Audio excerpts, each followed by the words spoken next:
آ جاتا ہے تو تاخیر نہیں کی جاتی، کاش تم جانتے۔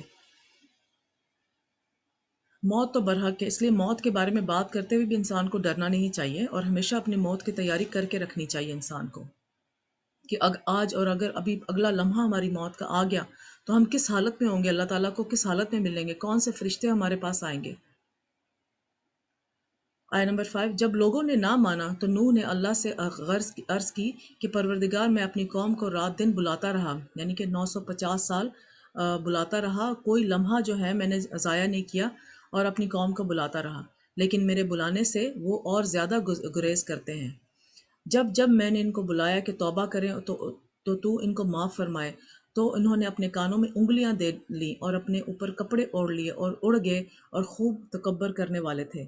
آج بھی ایسے لوگوں سے آپ کا واسطہ پڑتا ہوگا جن کو ہر طریقے سے آپ سمجھانے کی کوشش کرتے ہیں، لیکن وہ کسی طرح سے ہاتھ نہیں آتے، اور اس میں انسان کی اپنی اولاد بھی ہو سکتی ہے۔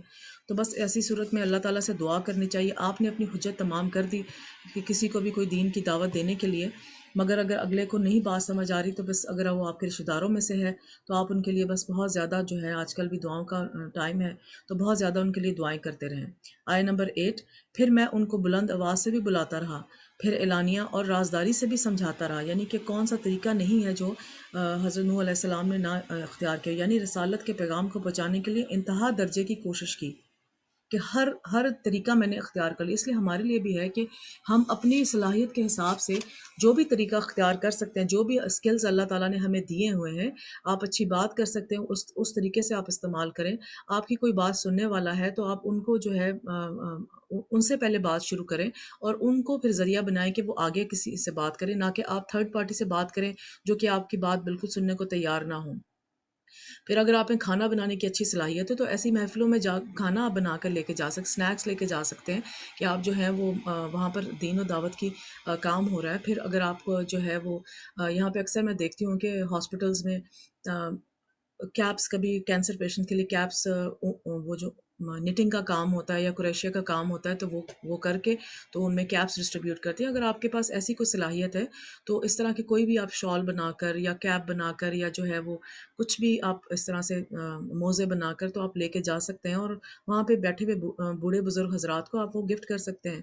تو اپنی کوئی نہ کوئی جو بھی آپ میں صلاحیت، اللہ تعالیٰ نے اگر آپ کو مال دیا ہوا ہے تو آپ مال کے ذریعے کچھ گفٹس وغیرہ وہاں پہ لے کے جا سکتے ہیں ایسی محفلوں میں، اور جو ہے تاکہ وہ محفل میں جو ہے وہ ایک لوگوں کو پتہ ہو کہ ہاں یہ اللہ تعالیٰ کی محفل ہے، اور اس میں اتنے اچھے لوگ آتے ہیں، اور پھر آپ جب صدقہ کریں گے دوسروں لوگوں کا بھی جو ہے وہ صدقہ کرنے کی توفیق ہوگی، اور دل جو ہے پھر انسان کے نرم پڑے گا، اور اللہ تعالیٰ کی بات جو ہے وہ اچھی طرح سے دل میں آئے گی۔ تو جو طریقہ آپ اختیار کر سکتے ہیں، کبھی بھی اسٹیپ بیک کر کے پیچھے ہو کے نہ بیٹھ رہے کہ نہیں میں تو بس یہاں سننے آیا ہوں، یا میں یہاں پر جو ہوں میں کیا کام کر سکتا ہوں، میرے تو بس میں کچھ بھی نہیں ہے۔ نہیں، اگر آپ ٹھیک ہے، اگر آپ پڑھ کے نہیں سنا سکتے یا جو ہے، مگر آپ اس کے علاوہ بہت سارے کام ہو سکتے ہیں، جیسے آپ ایسی مجلسوں میں جا کے پہلے صفائی کر دی، یا اگر مجلس میں بیٹھنے کے لیے کسی کو تکلیف ہے تو آپ نے کرسیاں وغیرہ لگوا دی وہاں پر، اور وہاں پہ بندوبست آپ نے کر دیا۔ تو جو بھی آپ کی صلاحیت ہے کہ لوگوں کو کسی قسم کی تکلیف نہ ہو وہاں پر آ کے دین کی بات سمجھنے کے لیے،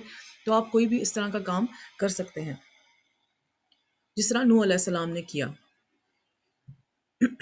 آیہ نمبر 10، پھر میں نے کہا، یعنی کہ نوح علیہ السلام نے کہا کہ اپنے پروردگار سے معافی مانگو کہ وہ بڑا معاف کرنے والا ہے، وہ تم پر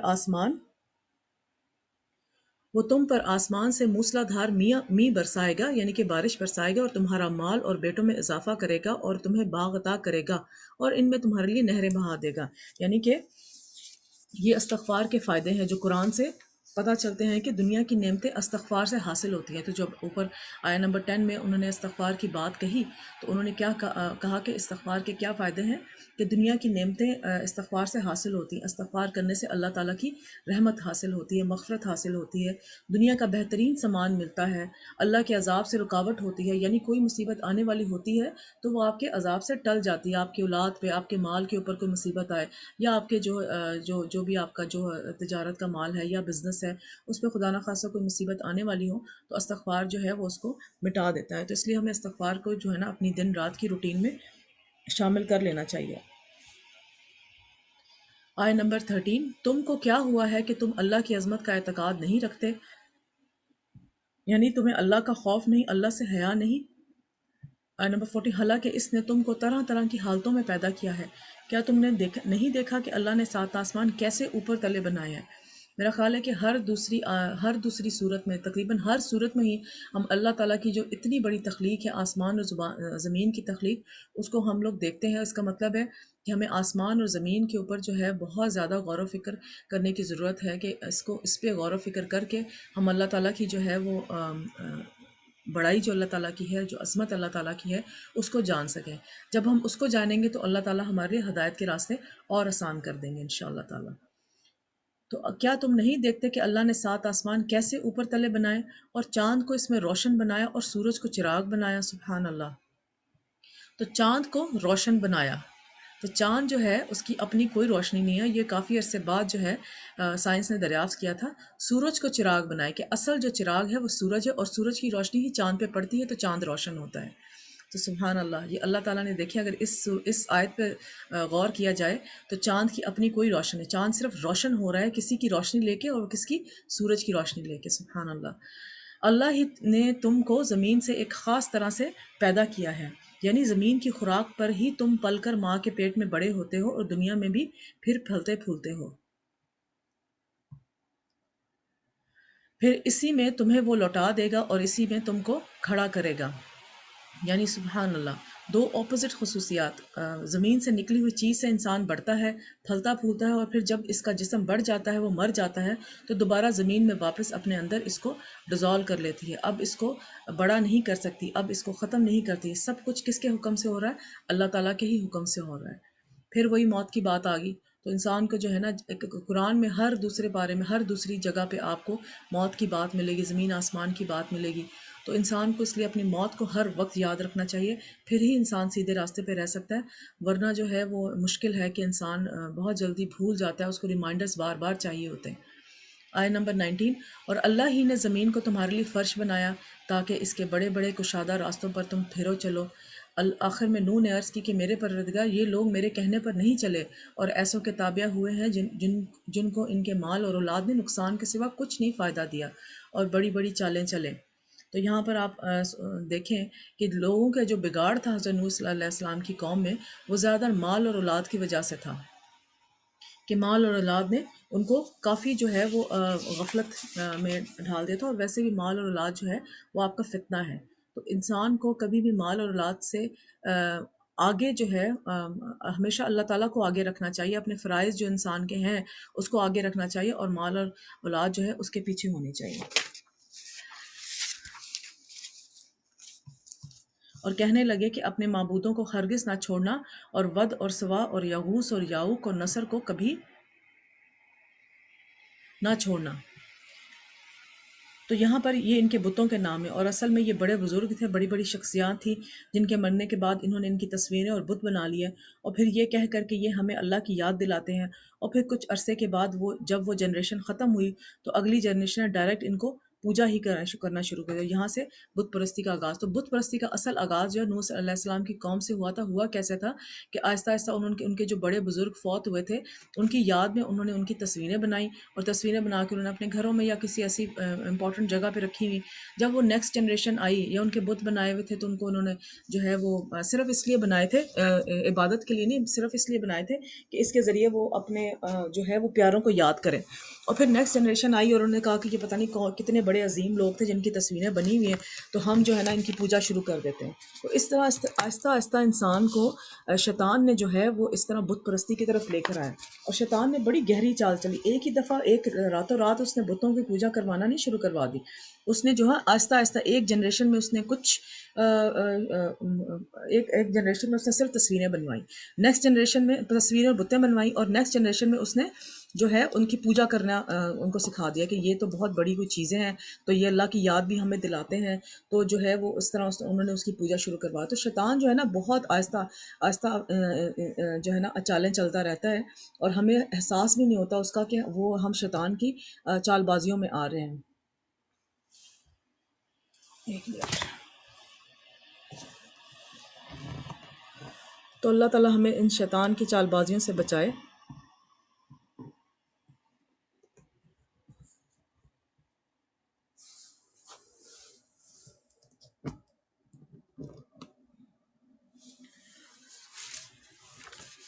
آیت نمبر 24۔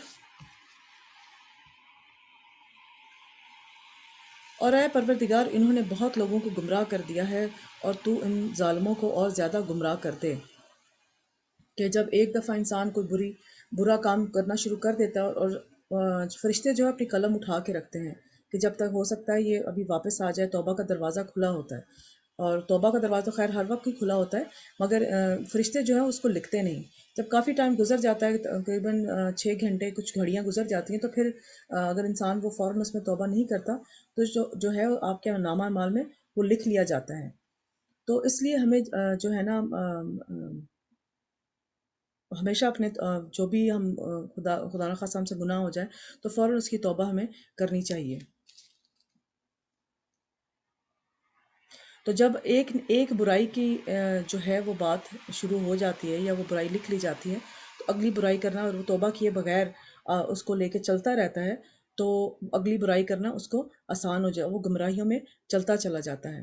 آیت نمبر 25۔ آخر وہ اپنے گناہوں کے سبب پہلے غرقاب کر دیے گئے، پھر آگ میں ڈال دیے گئے، تو انہوں نے اللہ کے سوا کس کو اپنا مددگار پایا کہ اغرقوا فادخلوا النار۔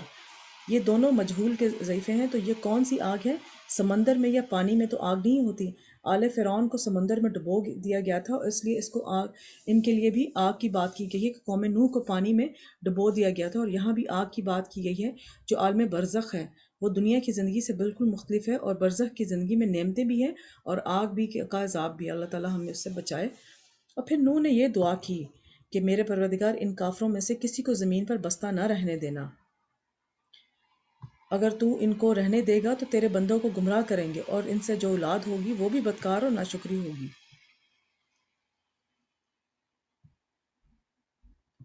اے میرے پروردگار، مجھ کو اور میرے ماں باپ کو، اور جو میرے ایمان لا کر میرے گھر میں آئے، اور جو ایمان لا کر میرے گھر میں آئے، اس کو اور تمام ایمان والوں کو، مردوں اور ایمان والی عورتوں کو معاف فرما، اور ظالم لوگوں کے لیے اور زیادہ تباہی کر۔ تو یہاں سے دعا کرنے کا طریقہ بھی پتہ چل رہا ہے، وہ کیا ہے کہ انسان پہلے اپنے لیے دعا کرے، پھر جو قریب ترین ہے، جس کا احسان سب سے زیادہ ہے، جیسے ہمارے والدین ہیں، ان کے لیے دعا، پھر اس کے بعد جو بھی مومن ہیں ان کے لیے دعا کرے۔ نبی صلی اللہ علیہ وسلم بھی جب کسی کے لیے دعا کرنے لگتے تو پہلے خود اپنے لیے دعا کرتے، رب اغفر لی، کہ اے پروردگار مجھے معاف کر دے، ولی والدیہ، اور میرے والدین کو، ولمن دخل بیتی، اور جو ایمان لے کر آئے میرے گھر میں آئے، اور اس کو، وللمؤمنین، اور تمام ایمان والے مردوں کا، والمؤمنات، اور تمام ایمان والی عورتوں کا، ولا تزد الظالمین الا تبارا، اور ظالم لوگوں کے لیے اور زیادہ تباہی کر۔ تو یہاں پر ہماری یہ صورت ختم ہوتی ہے، بہت ہی پیاری دعا کے ساتھ ختم ہوئی ہے صورت۔ اس میں یہ دعا ہم انشاءاللہ یاد کرنے کی کوشش کریں گے، آپ کو قرآنک دعاؤں میں یہ مل جائے گی انشاءاللہ۔ اب بہت امپورٹنٹ صورت شروع ہوتی ہے، سورۃ الجن۔ اعوذ باللہ من الشیطان الرجیم، بسم اللہ الرحمن الرحیم۔ شروع اللہ کے نام سے جو بڑا مہربان نہایت رحم والا ہے۔ قل اوحی الی انہ استمع نفر من الجن فقالوا انا سمعنا قرآنا عجبا یہدی الی الرشد فآمنا به ولن نشرک بربنا احدا وَأَنَّهُ تَعَالَى جَدُّ رَبِّنَا مَا اتَّخَذَ صَاحِبَةً وَلَا وَلَدًا۔ اے پیغمبر صلی اللہ علیہ وسلم، لوگوں سے کہہ دو کہ میرے پاس وحی آئی ہے کہ جنوں کی ایک جماعت نے اس کتاب کو سنا تو کہنے لگے کہ ہم نے ایک عجیب قرآن سنا ہے۔ یہ وحی کے ذریعے بتایا گیا تھا کہ آپ صلی اللہ علیہ وسلم عالم غیب نہیں رکھتے، کہ جنہوں نے بات سنی تھی آپ کی، تو یہ آپ کو خود نہیں تھا پتہ لگا، وحی کے ذریعے آپ کو پتہ لگا تھا۔ جو بھلائی کا راستہ بتاتا ہے سو ہم اس پر ایمان لے آئے، اور ہم اپنے پروردگاروں کے ساتھ کسی کو شریک نہیں بنائیں گے۔ تو سبحان اللہ، یہ دیکھیں جیسے ہی وحی کے ذریعے حضور صلی اللہ علیہ وسلم کو پتہ لگا، اور پتہ کیا لگا کہ جنوں کی جماعت ایک گزر رہی تھی جب حضور صلی اللہ علیہ وسلم قرآن پڑھے تھے، تو انہوں نے اس قرآن کو سنا اور ان کو تھوڑا عجیب لگا، اور ان کو لگا کہ یہ بھلائی کا راستہ ہے، سو ہم اس پر ایمان لائیں گے اور اپنے پروردگار کے ساتھ کسی کو شریک نہیں کریں گے۔ ایک ہی دفعہ میں ان کو ہدایت مل گئی۔ تو یہاں پہ چونکہ یہ قرآن سراسر سبحان اللہ جنوں کو ایک ہی سٹنگ میں پتہ چل گیا کہ قرآن ہدایت کی طرف بلاتا ہے، یہ بھی پتہ چلتا ہے قرآن شرک سے روکتا ہے۔ تو جن ایمان لے آئے، لیکن اہل مکہ تم نقصان میں پڑے ہو، تم نے کفر کیا اور خسارہ اٹھایا۔ نبی صلی اللہ علیہ وسلم نے فرمایا آسمان اور زمین میں جتنی چیزیں ہیں وہ سب جانتی ہیں کہ میں اللہ کا رسول ہوں، سوائے نافرمان جنوں اور انسانوں کے کہ وہ نہیں مانتے۔ آیا نمبر 3۔ اب یہ جنوں کا جو ہے ایمان لانے کا بات ہوئی تھی یہاں پر، اور آگے کیا کہتے ہیں کہ یہ کہ ہمارے پروردگار کی شان بہت بلند ہے، وہ نہ بیوی رکھتا ہے نہ اولاد، کہ شرک کی ممانعت کر رہے تھے وہ، اور یہ کہ ہم میں سے کوئی بیوقوف اللہ کے بارے میں جھوٹ گھڑتا ہے، اور ہمارا یہ خیال تھا کہ انسان اور جن اللہ کی نسبت جھوٹ نہیں بولیں گے، اور یہ کہ بعض بنی آدم بعض جنات کی پناہ لیا کرتے ہیں تھے تو اس سے ان کی سرکشی اور بڑھ گئی تھی۔ تو یہاں پر یہ دوبارہ یہ آیت کو ذرا غور سے سنیں، اور یہ کہ بعض بنی آدم یعنی کہ انسان بعض جنات کی پناہ لیا کرتے تھے تو ان سے ان کی سرکشی اور بڑھ گئی۔ کیسے بڑھ گئی؟ آئیں اس کو دیکھتے ہیں کہ آج لوگ جنوں کی پناہ لیتے ہیں، حالانکہ جنوں سے بچنے کے لیے اگر کسی بھی جگہ پر انسان رکے جنگل میں یا بیابان میں تو یہ کلمات پڑھے کہ اعوذ بکلمات اللہ التامات من شر ما خلق، تو کوئی چیز وہاں سے نکلنے تک اسے نقصان نہیں دے سکتی۔ اس لیے اسی طرح اللہ کے اسماء حسنہ کی پناہ لینی چاہیے۔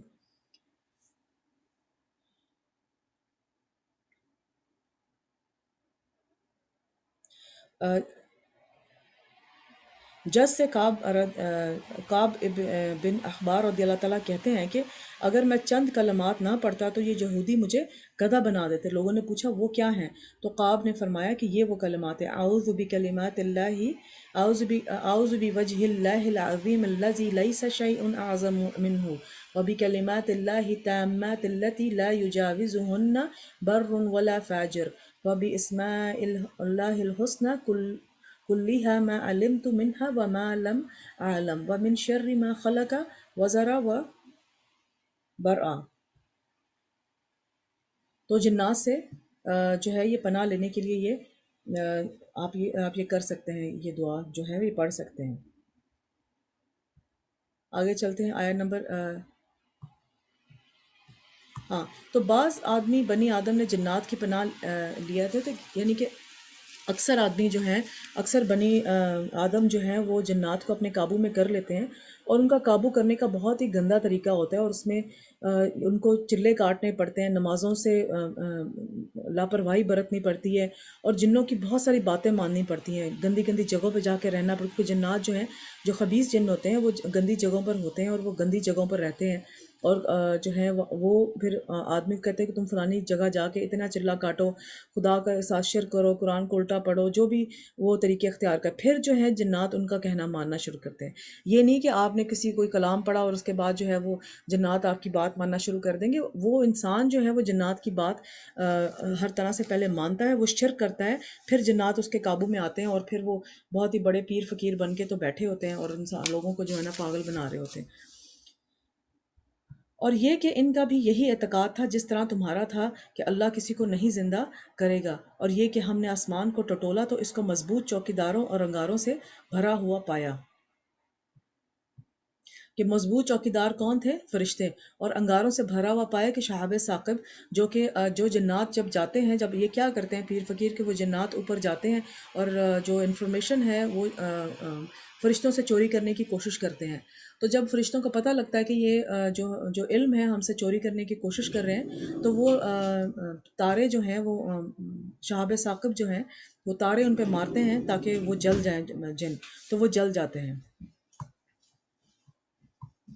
اور یہ کہ پہلے ہم وہاں بہت سے مقامات پر فرشتوں کی باتیں سننے کے لیے بیٹھا کرتے تھے، اب کوئی سننا چاہے تو اپنے لیے انگارہ تیار پاتا ہے، یعنی کہ وہ انگارہ جو ہے ان پہ برسایا جاتا ہے تاکہ وہ مر جائیں اور وہ انفارمیشن چوری نہ کر سکیں۔ بس اب اللہ تعالیٰ کے ہاتھ میں نا، بس اللہ تعالیٰ نے جو لوگ پیری فقیری کا یہ کام کرتے ہیں اور جو یہ شرک کرتے ہیں، تو ان کو اللہ تعالیٰ نے جو ہے ایک اپرچونٹی دی ہے کہ چلو ٹھیک ہے، تم جا کے انفارمیشن وہاں سے لے کے دیکھ لو تم کتنا کو فساد تم جو ہے وہ یہاں پر پھیلا سکتے ہو۔ تو اللہ تعالیٰ ہمیں ان سے بچائے۔ اور یہ کہ ہمیں معلوم نہیں کہ اس سے اہل زمین کے ساتھ برائی مقصود ہے یا ان کے پروردگار نے ان کی بھلائی کا ارادہ فرمایا ہے، اور یہ کہ ہم میں بعض نیک ہیں اور بعض دوسری طرح کے، ہمارے کئی طرح کے مذہب ہیں، کہ جنوں میں جو نیک جن بھی ہیں اور برے جن بھی ہیں۔ تو جو نیک جن ہے وہ ضرور اسلام کی تعلیم حاصل کرنے کے لیے اکثر جو ہے وہ جد و جہد کرتے رہتے ہیں۔ اکثر آپ نے سنا ہوگا کہ کافی علماء جو ہیں وہ کچھ عرصے کے لیے غائب ہو جاتے ہیں، پتہ نہیں ہوتا کہ وہ کہاں ہیں، پھر آ کے وہ قصے سناتے ہیں کہ ہمیں جن اٹھا کے لے گئے تھے اور وہاں پہ ان کی بستی کو جو ہم نے تعلیم دینی تھی۔ اور اس کے علاوہ بھی جو ہے وہ جنات اکثر ہیومن فارم میں بھی اکثر آ جاتے ہیں، اور جو ہے وہ جو درس و تدریس کی جگہ ہے وہاں پر جا کے تو پھر باقاعدہ قرآن کی تعلیم حاصل جو ہے کرتے ہیں۔ آیت نمبر 12، اور یہ کہ ہم نے سمجھ لیا ہے کہ ہم زمین میں خواہ کہیں ہوں اللہ کو ہرا نہیں سکتے اور نہ بھاگ کر اس کو تھکا سکتے ہیں۔ اور جب ہم نے ہدایت کی بات سنی اس پر ایمان لے آئے، سو جو شخص اپنے پروردگار پر ایمان لاتا ہے تو اس کو نہ نقصان کا خوف ہے اور نہ کسی طرح کے ظلم کا۔ اب جنات، اگر کسی کو شک ہو کہ ان کے گھر میں جنات کا سایہ ہے اور وہ ان کو تنگ کر رہے ہیں، تو اس پہ یہ ہے کہ سورۃ جن جو ہے آپ اس کو فوٹو کاپی کر کے تو اس کو وہاں پہ گھر میں لگا سکتے، پھر جن جب یہ پڑھیں گے سورت تو ان کو خدا کا خوف آئے گا اور وہ وہاں سے جانے کی کوشش کریں گے۔ اور یہ کہ ہم میں بعض فرما بردار ہیں اور بعض نافرمان ہیں، تو جو فرما بردار ہوئے وہ سیدھے راستے پر چلے۔ جنات کے بارے میں کہا ہے، اور جو نافرمان ہوئے وہ دوزخ کا ایندھن بنے۔ اور اے پیغمبر صلی اللہ علیہ وسلم، یہ بھی ان سے کہہ دو کہ اگر یہ لوگ سیدھے راستے پر رہتے تو ہم ان کے پینے کو بہت سا پانی دیتے۔ تو سیدھے راستے پر چلنے کا فائدہ کیا ہوتا ہے کہ اللہ کی طرف سے نعمتیں آتی ہیں، رحمتیں آتی ہیں، پانی کی کمی نہیں ہوتی۔ اور سیدھا راستہ کون سا راستہ ہے؟ اسلام کا راستہ، اللہ کی اطاعت کا راستہ، صراط مستقیم۔ اور یہود و نصارہ کو کہا گیا کہ قرآن میں کہ اگر وہ واقعی تورات اور انجیل کی پابندی کرتے ہیں اور ان کی طرف جو ان کے رب کی طرف سے نازل کیا گیا ہے، تو یقیناً وہ اپنے اوپر سے اور اپنے پاؤں کے نیچے سے کھاتے۔ یعنی جب انسان اللہ کے احکام پر عمل کرتا ہے، گناہوں سے بچتا ہے، تو رزق میں انسان کی فراوانی ہو جاتی ہے۔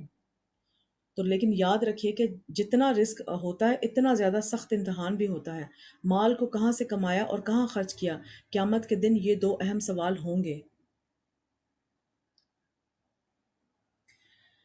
آیت نمبر 18، اور یہ کہ مسجدیں خاص اللہ کی ہیں تو اللہ کے ساتھ کسی اور کی عبادت نہ کرو۔ یعنی وہاں پر صرف اللہ کا ذکر ہونا چاہیے، دوسرے کاموں کی وہاں ممانعت ہے، جیسے تجارت کرنے کی، گزرگاہ بنانے کی، کھیل کود کی جگہ بنانے کی۔ مسجد میں خاص طور پر دنیا داری کی ممانعت ہے۔ نبی صلی اللہ علیہ وسلم نے فرمایا کہ عنقریب آخری زمانہ میں ایسے لوگ ہوں گے جو مسجدوں میں خلقوں کی صورت میں بیٹھیں گے، ان کی سب سے بڑی فکر دنیا ہوگی، بس تم ان کے پاس نہ بیٹھنا، کیونکہ اللہ کو ایسے لوگوں کی ضرورت نہیں ہے۔ مسجد میں گمشدہ چیز کا اعلان بھی نہیں کرنا چاہیے۔ تو یہاں سے دیکھیں کہ اکثر آپ نے نارتھ امریکہ میں دیکھا ہوگا کمیونٹی سینٹرز بنے ہوتے ہیں، تو وہ کمیونٹی سینٹرز کے اندر مسجد ہوتی ہے، اور باقی جو کمیونٹی سینٹر کا حصہ ہے وہاں پہ باقی ایکٹیویٹیز ہو سکتی ہیں، مگر جو اٹسیلف جو نماز کی جگہ ہے جہاں پہ خطبہ وغیرہ ہوتا ہے وہاں پر کوئی دنیاوی ایکٹیویٹی نہیں ہونی چاہیے، کیونکہ وہ اللہ تعالیٰ کی جگہ ہے۔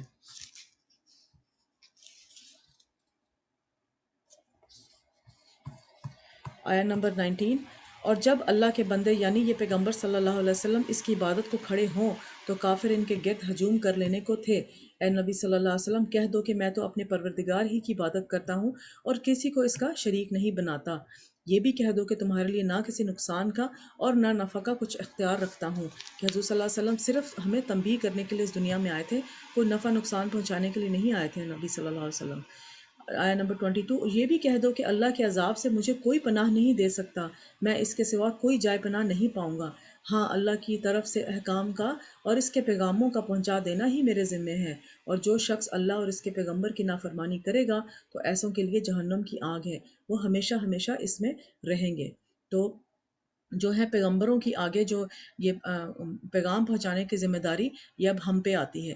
ہر انسان کے اوپر کچھ نہ کچھ اللہ تعالیٰ کا پیغام پہنچانے کی ذمہ داری ہے، کچھ نہیں تو اپنے گھر میں تو ہے نا ذمہ داری، تو وہ ذمہ داری تو ہر انسان کو ضرور پوری کرنی چاہیے۔ اور پھر اللہ تعالیٰ اس ذمہ داری کو نبھاتے نبھاتے کچھ لوگوں کو چن لیتا ہے جو کہ باقی امت کی بھی ذمہ داری اپنے اپنے ان کے ہاتھ میں دے دیتا ہے، اور وہ باقی لوگوں کی ہدایت کا ذریعہ بن جاتے ہیں۔ اور گھر میں ماں باپ، بہن بھائی، بچے، سب کی ایک ذمہ داری ہوتی ہے کہ ایک دوسرے کو پڑھنے پڑھانے کا، قرآن کا کام کرتے رہیں۔ اور جب دیکھیں ماشاءاللہ آپ نے جتنا بھی ابھی تک قرآن پڑھا ہے، اس میں کوئی مشکل بات تو ہے ہی نہیں کہ کوئی مشکل بات جو ہمارے پلے نہ پڑے. کچھ باتیں ہیں جس کا جو ہے فتویٰ وغیرہ یا کوئی باتیں ڈیپ سے سمجھنے کی ضرورت ہے، ان کو اگر آپ چھوڑ بھی دیں تو وہ صرف 10 to 20% باتیں بنتی ہیں.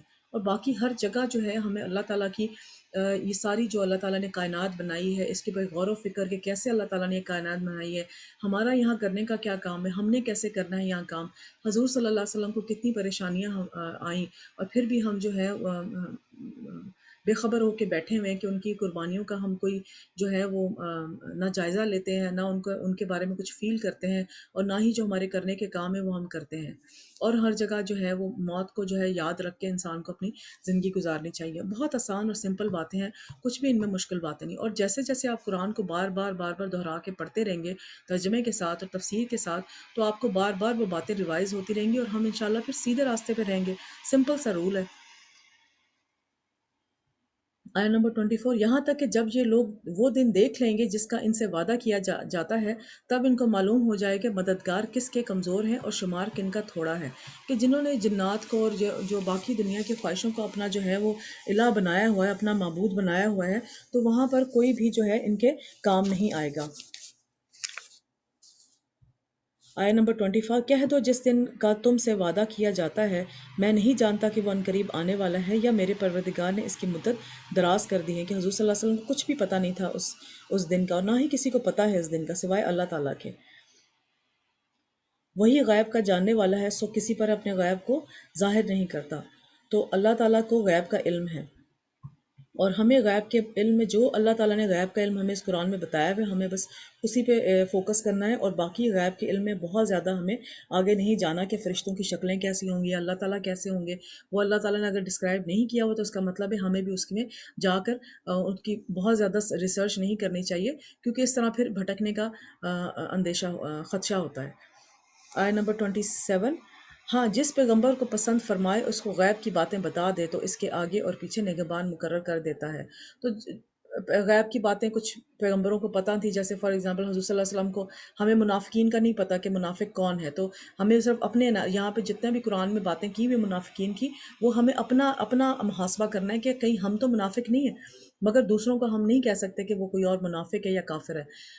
حضور صلی اللہ علیہ وسلم کو کچھ منافقین کا نام بتا دیا گیا تھا، غیب کی باتیں کچھ حضور صلی اللہ علیہ وسلم کو وحی کے ذریعے بتا دی جاتی تھیں، وہ بھی اللہ کے اذن سے. ٹھیک ہے، جیسے کہ ہم نے کل سورت کون سی صورت پچھلی صورت میں ہم نے پڑھا کہ ایک بات جو حضور صلی اللہ علیہ وسلم نے اپنی زوجہ محترمہ کو بتائی تھی، تو انہوں نے کسی اور دوسری زوجہ محترمہ کو بتا دی، تو پھر وحی کے ذریعے اللہ تعالیٰ نے بتا دیا تھا کہ تمہاری وائف نے جو ہے بات کہیں اور پھیلا دی ہے. تو حضور صلی اللہ علیہ وسلم نے بڑے اچھے طریقے سے پھر ان کو کہا کہ تم نے میری بات باہر نکال دی ہے. تو پھر انہوں نے پوچھا کہ کیسے آپ کو پتہ لگا، تو حضور صلی اللہ علیہ وسلم نے کہا کہ مجھے جو اس سے پتہ لگا ہے جو کہ ہر راز کو جانتا ہے. تو کچھ باتیں جو کہ اللہ تعالیٰ جس طرح بتانا چاہیں کسی پیغمبر کو اس کو بتا سکتے ہیں، مگر اس کے علاوہ کسی کو نہیں پتہ کہ غیب کے علم کی کوئی بات کا نہیں پتہ. تو یہاں پہ غیب کی بات اس لیے ہوئی کہ جو لوگ پیروں فقیروں کے پاس جاتے ہیں اور یہ کہ ان کے پاس وہ غیب کا علم ہے، بتا دیں گے کس نے جادو کیا یا کس نے، تو کسی کو کچھ بھی نہیں پتہ ہوتا، وہ صرف ایک تکا لگا رہے ہوتے ہیں. اور وہ تکا میں نے آپ کو بتایا، پہلے بھی بتا چکی ہے، وہ کیا کرتے ہیں کہ جیسے فار ایگزامپل ہمارے ساتھ تو ہر وقت شیطان ہوتا ہے، تو ہمارا شیطان جو ہے جب ہم فون پہ کسی سے بات کر رہے ہوتے ہیں یا اپنے آپ سے کہہ رہے ہوتے ہیں کہ فلانے نے جو ہے مجھے لگتا ہے کہ فلانے نے میرے پہ جادو کر دیا یا فلانے نے میرے لیے برا کیا اس طرح سے، تو وہ ہمارا شیطان وہ بات سن لیتا ہے. جب ہم پیروں فقیروں کے پاس جاتے ہیں اور وہ آنکھیں بند کر کے پروٹینڈ کر رہے ہوتے ہیں کہ ہم اندازہ لگا رہے کہاں، تو جو پیروں فقیروں کے جو موکل ہوتے ہیں وہ ہمارے شیطانوں سے پوچھتے ہیں کہ یہ گھر میں کیا بات ہو رہی تھی، تو وہ آ کے پھر پیروں فقیروں کو بتاتے ہیں گھر میں یہ اپنی جٹھانی پہ الزام لگا رہی تھی، تو پیر آگے سے یہی کہتا ہے کہ ہاں وہ تمہاری جٹھانی نے کیا ہے. تو اس طرح سے ہمارا اعتقاد اور پکا ہو جاتا ہے اس پہ. تو اس طرح سے وہ ہمیں بیوقوف بنا رہے ہیں اور ہم بن رہے ہوتے ہیں بیوقوف. تو اللہ تعالیٰ بس ان سے بچائے. آخری آیت ہے، تاکہ ہاں جس پیغمبر کو پسند فرمائے اس کو غیب کی باتیں بتا دے تو اس کے آگے اور پیچھے نگہبان مقرر کر دیتا ہے، تاکہ معلوم فرمائے کہ انہوں نے اپنے پروردگار کے پیغام پہنچا دیے ہیں، اور یوں تو اس نے ان کی سب چیزوں کا ہر طرف سے احاطہ کر رکھا ہے اور ہر ایک ایک چیز گن رکھی ہے. یعنی پورے کا پورا غیب اللہ تعالیٰ نے کسی کو بھی نہیں بتایا، جتنا جس نبی کو چاہا اسی کو آگاہ کیا. تو اللہ تعالیٰ ہمیں بچائے دنیا کے خرافات اور شر سے. آمین ثم آمین. سورۃ مزمل شروع کرتے ہیں. بسم اللہ الرحمن الرحیم. شروع اللہ کے نام سے جو بڑا مہربان نہایت رحم والا ہے. یا ایہا المزمل قم اللیل الا قلیلا نصفه أو انقص منه قليلا أو زد عليه ورتل القرآن ترتيلا إن سنلقي عليك قولا ثقيلا۔ اے کملی میں لپٹنے والے، رات کو قیام کیا کرو۔ کملی میں ایک کمبل میں یا کسی چادر میں لپٹنے والے حضور صلی اللہ علیہ وسلم کی طرف اشارہ کیا جا رہا ہے۔ رات کو قیام کیا کرو مگر تھوڑی سی رات، یعنی نصف رات یا اس سے کچھ قیام کیا کرو، یا کچھ زیادہ، اور قرآن کو اچھی طرح ٹھہر ٹھہر کر پڑھو، کہ رات کی نصف رات میں قیام کیا کرو، یا کچھ کم میں کیا کرو یا کچھ زیادہ۔ تو یعنی قیام لیل میں بھی قرآن کو ٹھہر ٹھہر کر پڑھنا چاہیے، بہت تیز نہیں پڑھنا چاہیے۔ یہاں ترتیل کی بات کی گئی ہے، اور ترتیل سے مراد ہے ٹھہر ٹھہر کر، لمبا کر کے، حرکات کو نمایاں کر کے، حروف کو واضح کر کے پڑھنا چاہیے۔ جب ترتیل کے ساتھ قرآن کی تلاوت کی جاتی ہے تو یہ غور و فکر میں معاون اور مددگار ہوتا ہے، اور تیز پڑھنے والا نہ خود سمجھتا ہے کہ وہ کیا پڑھا ہے، اور نہ دوسرے کو سمجھ آتی ہے کہ کیا پڑھا جا رہا ہے۔ تو اس لیے ہمیں عربی کا کچھ نہ کچھ حصہ جو ہے قرآن کا حاصل کرنا چاہیے، تاکہ جب بھی قرآن پڑھا جائے، اور آہستہ آہستہ پڑھا جائے، اور جب بھی ہم پڑھیں قرآن کو تو ہمیں ایٹ لیسٹ تھوڑا سا اندازہ تو ہونا کہ اس میں بات کیا کی جا رہی ہے۔ ایک منٹ، تو ہمیں اندازہ ہو کہ اس میں بات کیا کی جا رہی ہے، اور وہی اصل جو ہے ہمارا ہدایت کا راستہ ہوتا ہے۔ جب قرآن کو ہم عربی میں سمجھ کے، جب عربی میں پڑھ کے پھر اس کو سمجھتے ہیں اور غور و فکر کرتے ہیں، یا جب آپ قرآن پڑھے ہوں تو ہر آیت پہ جو ہے وہ آرام سے اس کو پڑھیں، تھوڑا سا اس کا ترجمہ پڑھیں، اس پہ غور و فکر کریں کہ اس میں کس کی بات ہو رہی ہے، کس کی نہیں ہو رہی، بجائے کہ آپ پورا قرآن ایک دن میں ختم کریں یا 3-4 قرآن ایک دن میں ختم کریں۔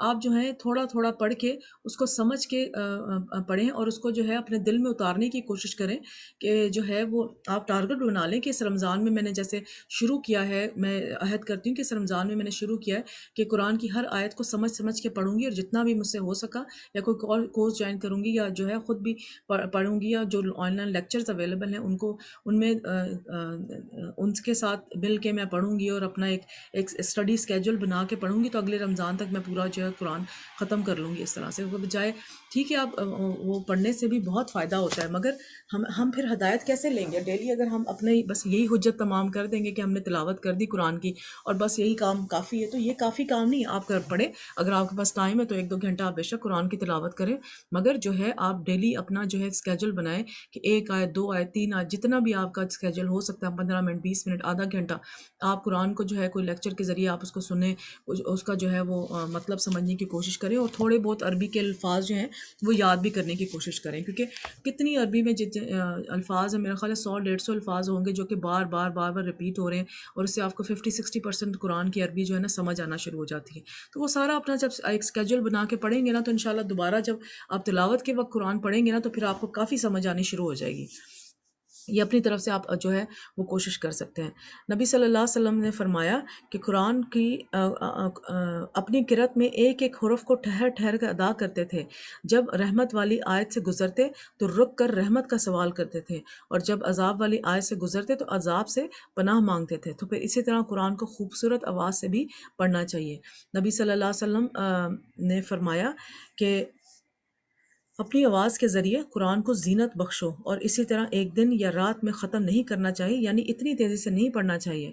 مسلم بن مخراق کہتے ہیں کہ میں نے عائشہ رضی اللہ تعالیٰ عنہ سے کہا کہ اے ام المومنین، کچھ لوگ ایسے ہیں جو ایک ہی رات میں 2 یا 3 بار قرآن پڑھ لیتے ہیں، یعنی شبینہ وغیرہ جو لوگ کرتے ہیں۔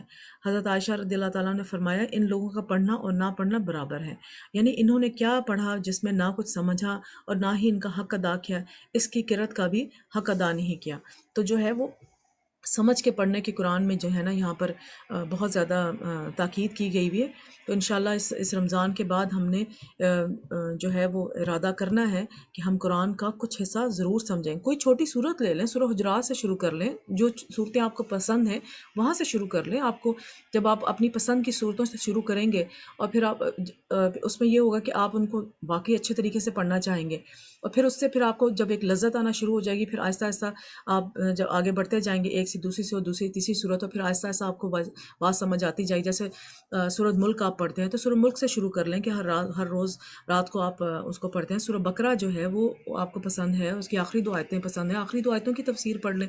تو جو چیزیں آپ کو پسند ہیں نا اس سے شروع کریں، اور اس کے بعد جو ہے آپ دوسری طرف بھی قرآن کے آتے جائیں گے، اچھا اس میں اتنی پیاری باتیں لکھی ہوئی تو باقی قرآن میں کتنی پیاری باتیں لکھی ہوں گی، تو وہاں سے آپ اس طرح کا ایک سٹائل اپنا بنا سکتے ہیں جو بھی آپ کو سوٹ کرے نا، اس میں جو ہے وہ آپ قرآن کا، مگر یہ ہے کہ ہر روز کچھ نہ کچھ قرآن میں ضرور سیکھنے سکھانے کا کام ہم لوگ کریں۔ ہم عنقریب تم پر ایک بھاری فرمان نازل کر دیں گے، آیہ نمبر 5 ہے۔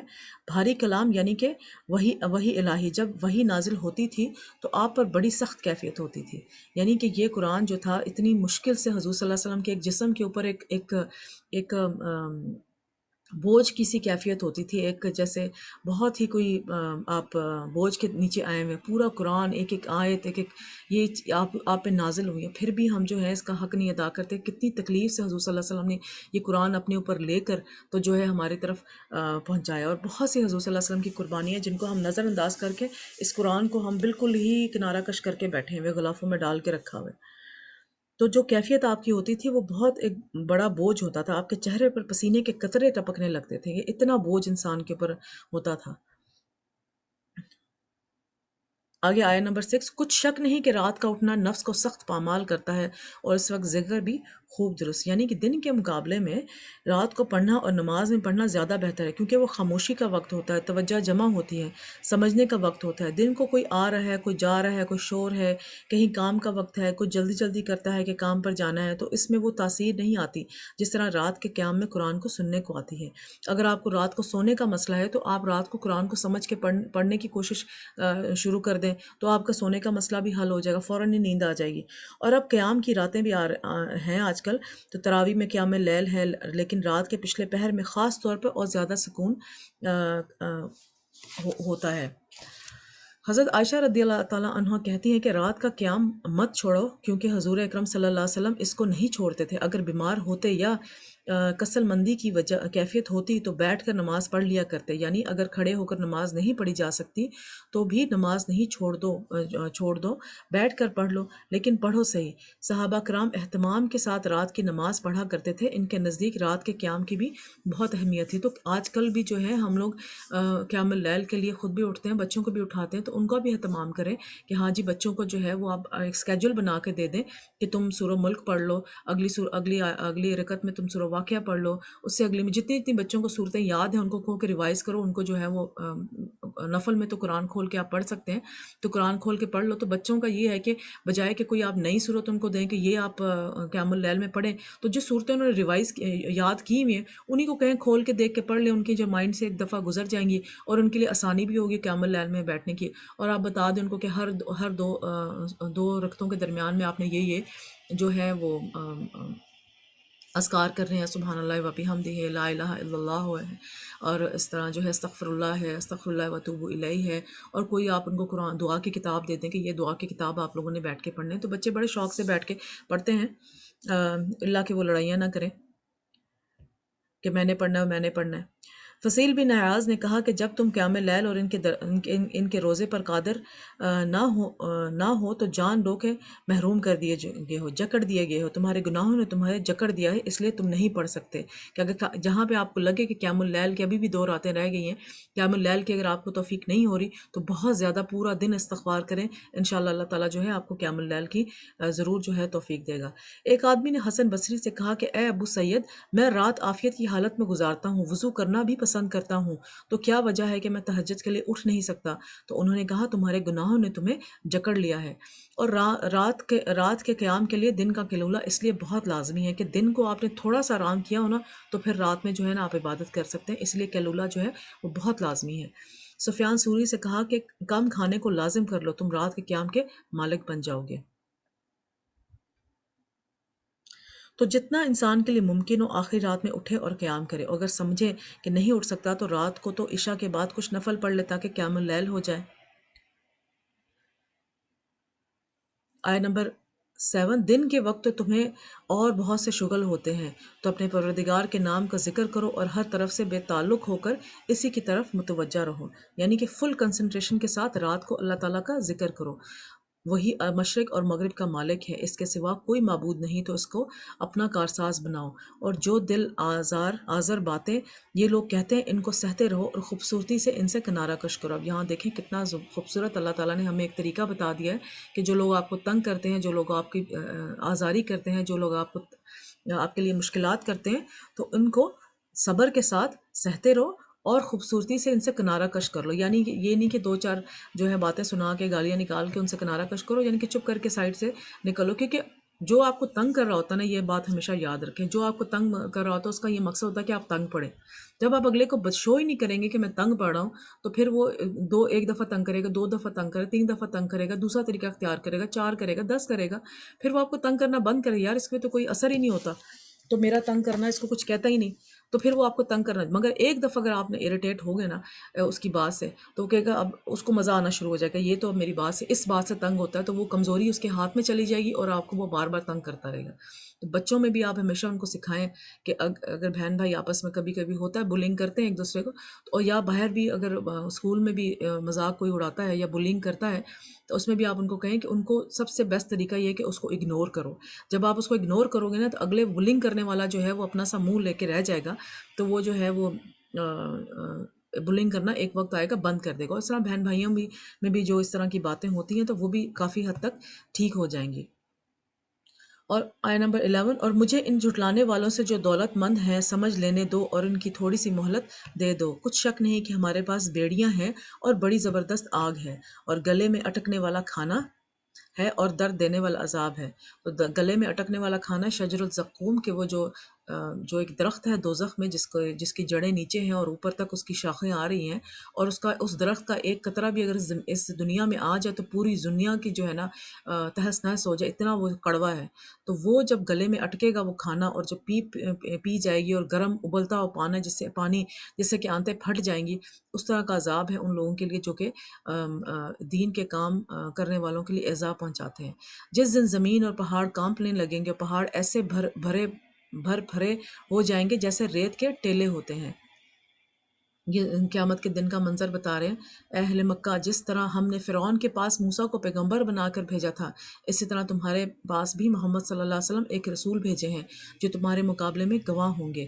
سو فرعون نے ہمارے پیغمبر کا کہا نہ مانا تو ہم نے اس کو بڑے دردناک انداز سے پکڑ لیا، اور اگر تم بھی ان پیغمبروں کا نہ مانو گے تو اس دن سے کسی طرح بچو گے جو بچوں کو بوڑھا کر دے گا۔ تو ہم لوگوں کے بھی یہ ہے کہ ہم نے اگر اس قرآن میں جو باتیں نہ مانی تو ہمارا بھی حشر خدا نہ خواستہ ویسا نہ ہو جائے، جس سے آسمان پھٹ جائے گا اور اس کا وعدہ پورا ہو کر رہے گا۔ یہ قرآن تو نصیحت ہے، سو جو چاہے اپنے پروردگار تک پہنچنے کا راستہ اختیار کر لے۔ جو اس قرآن کو جب پڑھنے سے پہلے یہ سوچتا ہے کہ مجھے ہدایت کا راستہ مل جائے، تو اللہ تعالیٰ اس کو ضرور ہدایت کا راستہ دے دیتا ہے۔ اس لیے قرآن کو شروع کرنے سے پہلے ہمیشہ ہدایت کی دعا کہ اللہ تعالیٰ میں اس قرآن کو شروع کرنے لگی ہوں، پڑھنے کے لیے شروع کرنے لگی ہوں، تو مجھے پلیز ہدایت ضرور دیجیے گا، اللہم اہد قلبی۔ اور اس کے بعد یہ ہے کہ جب آپ ہدایت کے بغیر، دعا کیے بغیر اور غفلت کے ساتھ، اور یا کہ میں اس میں کچھ ڈاؤٹس نکالتی ہوں اور پھر لوگوں کے ساتھ بحث کروں گی، تو اس کے ساتھ اگر پڑھے تو آپ گمراہی کے اندر چلی جاتی جائیں۔ قرآن معجزہ ہے، اگر ہدایت کے ساتھ پڑھیں گی تو ہدایت ملیں گی، اگر بری نیت سے پڑھیں گی تو بری ہی چیزیں آپ کو اس کے نظر آنی شروع ہو جائیں گی۔ یہ قرآن انسان کو رب سے جوڑتا ہے اور رب کی طرف لے جاتا ہے۔ اب جس کا جی چاہے اس سے مضبوط تعلق قائم کر لے، اور وہ سارا مضبوط تعلق آپ کی نیتوں پر ہے۔ آیہ نمبر کون سی آیہ نمبر 20، تمہارا پروردگار خوب جانتا ہے کہ تم اور تمہارے ساتھ کے لوگ کبھی دو تہائی رات کے قریب اور کبھی آدھی رات اور کبھی تہائی رات قیام کیا کرتے ہو، اور اللہ رات اور دن کا اندازہ رکھتا ہے۔ اس نے معلوم کیا کہ تم اس کو نبھا نہ سکو گے، تو اس نے تم پر مہربانی کی، بس جتنا آسانی سے ہو سکے اتنا قرآن پڑھ لیا کرو۔ سبحان اللہ۔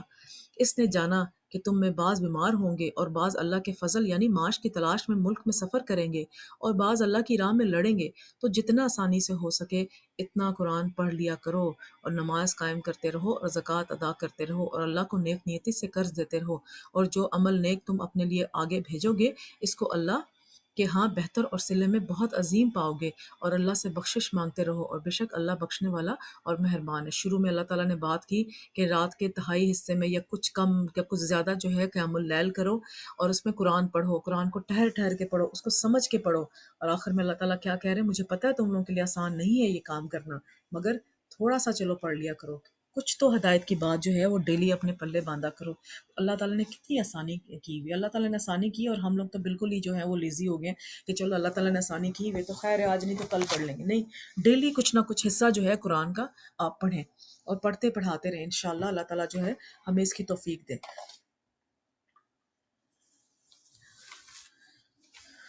اور اس میں بھی یہ کہ آپ پھر اپنا پلان بنا لیں کہ انشاءاللہ once a week, twice a week ہم انشاءاللہ ضرور قیام اللیل کریں گے، اور اس میں کچھ نفل پڑھیں گے، کچھ حصہ سو جائیں گے، فجر سے پہلے 5 منٹ پہلے اٹھ جائیں گے، ٹھیک ہے نا؟ تو ہفتے میں ایک دفعہ رمضان کے بعد بھی کچھ حصہ کچھ دن ضرور مقرر کر لیں کہ جس میں آپ یہ قیام اللیل کریں، اور اس میں جو ہے اللہ تعالیٰ سے دعائیں مانگیں۔ اور ایک شیخ نے، ایک یاسر قادی نے کہا کہ اگر جو شخص چاہتا ہے کہ اس کا فلانا کام ہو جائے، فار ایگزامپل جو شخص چاہتا ہے کہ اس کا جو ہے وہ اس کو اولاد نہیں ہے، کچھ عرصے بعد کافی سال ہوں گے اس کے ہاں اولاد نہیں ہے، تو وہ اب اللہ سے دعا کر رہا ہے کہ اللہ تعالیٰ مجھے جو ہے نا نیک اور صالح اولاد دے۔ جب تک وہ انسان تہجد پڑھ کے وہ دعا نہیں مانگتا نا، جب تک اس کو وہ جو اس کی حاجت ہے اس کو مجبور نہیں کر دیتے کہ وہ تہجد پڑھے، اس کا مطلب اس کو وہ چاہیے ہی نہیں۔ یعنی کہ تہجد میں اللہ تعالیٰ دعائیں ضرور سنتا ہے، انسان اللہ تعالیٰ تو ہر وقت دعائیں سنتا ہے، مگر تہجد میں ایک خاص ایک سکینت ہوتی ہے، اس میں اللہ تعالیٰ بہت زمین کے آخری حصے میں آئے ہوتے ہیں اور پوچھ رہے ہوتے ہیں کہ کون ہے جو کہ مجھ سے دعائیں مانگے۔ تو اس وقت جب انسان دعا مانگتا ہے تو اللہ تعالیٰ اس کی ضرور کر۔ تو اگر آپ کی کسی حاجت نے آپ کو مجبور نہیں کیا کہ آپ تہجد پڑھیں اور قیام اللیل کریں، تو اس کا مطلب ہے وہ چیز آپ کو چاہیے ہی نہیں، ٹھیک ہے نا؟ اگر آپ کو چیز چاہیے تو آپ تہجد پڑھیں، انشاءاللہ وہ ضرور آپ کو ملے گی۔ آگے ہے سورۃ المدثر۔ بسم اللہ الرحمن الرحیم، شروع اللہ کے نام سے جو بڑا مہربان اور نہایت رحم کرنے والا ہے۔ یا ایہا المدثر قم فانذر وربک فکبر وثیابک فطہر ورجز فہجر ولا تمنن تستکثر۔ اے چادر میں لپٹنے والے، اٹھو اب خبردار کرنے لگو اور اپنے پروردگار کی بڑائی بیان کرو۔ تو یہاں پر بھی اللہ اکبر کہنا جو ہے زمین اور آسمان کے درمیان کی فضا کو بھر دیتا ہے۔ اللہ تعالیٰ کے جو محبوب کلمات ہیں، سبحان اللہ و بحمدہ، لا الہ الا اللہ واللہ اکبر، ان میں سے اللہ اکبر بھی آتا ہے، اور جب اللہ اکبر کبیرہ کہا جاتا ہے تو آسمان کے دروازے کھول دیے جاتے ہیں۔ ابن عمر رضی اللہ تعالیٰ عنہ کہتے ہیں کہ ہم نے حضور صلی اللہ علیہ وسلم کے ساتھ نماز پڑھ رہے تھے کہ جماعت میں سے ایک آدمی آیا، اللہ اکبر و کبیرہ والحمد للہ کثیرہ وسبحان اللہ بکرۃ و اصیلا۔ تو آپ نے فرمایا یہ کلمات کس نے کہے؟ تو جماعت میں سے ایک آدمی نے عرض کیا کہ میں ہوں اللہ کے رسول۔ تو آپ صلی اللہ علیہ وسلم نے فرمایا تجھے تعجب ہوا کہ اس کے لیے آسمان کے دروازے کھول دیے گئے ہیں؟ یعنی جب انسان محبت کے ساتھ اللہ کی تعریف، تسبیح اور تکبیر بیان کرتا ہے تو اس کی قدر کی جاتی ہے۔ تو دیکھیں، تو یہاں پر اللہ کیسے ہم محبت کے ساتھ، جیسے بچوں کی ہم تعریف کرتے ہیں نا کہ، اور ہم اچھی اصل تعریف کرتے ہیں، اگر بچوں کی ذرا سی جھوٹی تعریف کی جائے نا تو ان کو پتہ لگ جاتا ہے کہ یہ جھوٹی تعریف کر رہے ہیں، تو ہم کوشش کرتے ہیں کہ ان کی اچھی تعریف کریں، تو اسی محبت کے ساتھ، اسی انسیت کے ساتھ، اسی لگاؤ کے ساتھ اللہ تعالیٰ کی تعریف بھی کریں تو اللہ تعالیٰ ہمیں اس کے حساب سے پھر اجر بھی دیں گے۔ ابن عمر رضی اللہ تعالیٰ عنہ کہتے ہیں کہ میں نے ان کلمات کو پھر کبھی نہیں چھوڑا جب سے میں نے ان کے بارے میں رسول صلی اللہ علیہ وسلم کو فرماتے ہوئے سنا ہے، یعنی میں نے اپنی زندگی میں شامل کر لیا ہے۔ خاص طور پر نماز کے آغاز میں ہاتھ باندھ کر ہم جب سبحان اللہ سبحانک اللہم و بحمدک پڑھتے ہیں تو اس جگہ میں بھی ان کو پڑھا جا سکتا ہے۔ نماز کے بعد کے اذکار کتاب میں آپ کو ساری تفصیل مل جائیں گی، تو اس میں بھی ہم لوگ یہ پڑھ سکتے ہیں، اللہ اکبر کبیرہ والحمد للہ کثیرہ وسبحان اللہ بکرۃ و اصیلا۔ آگے چلتے ہیں آیہ نمبر 4۔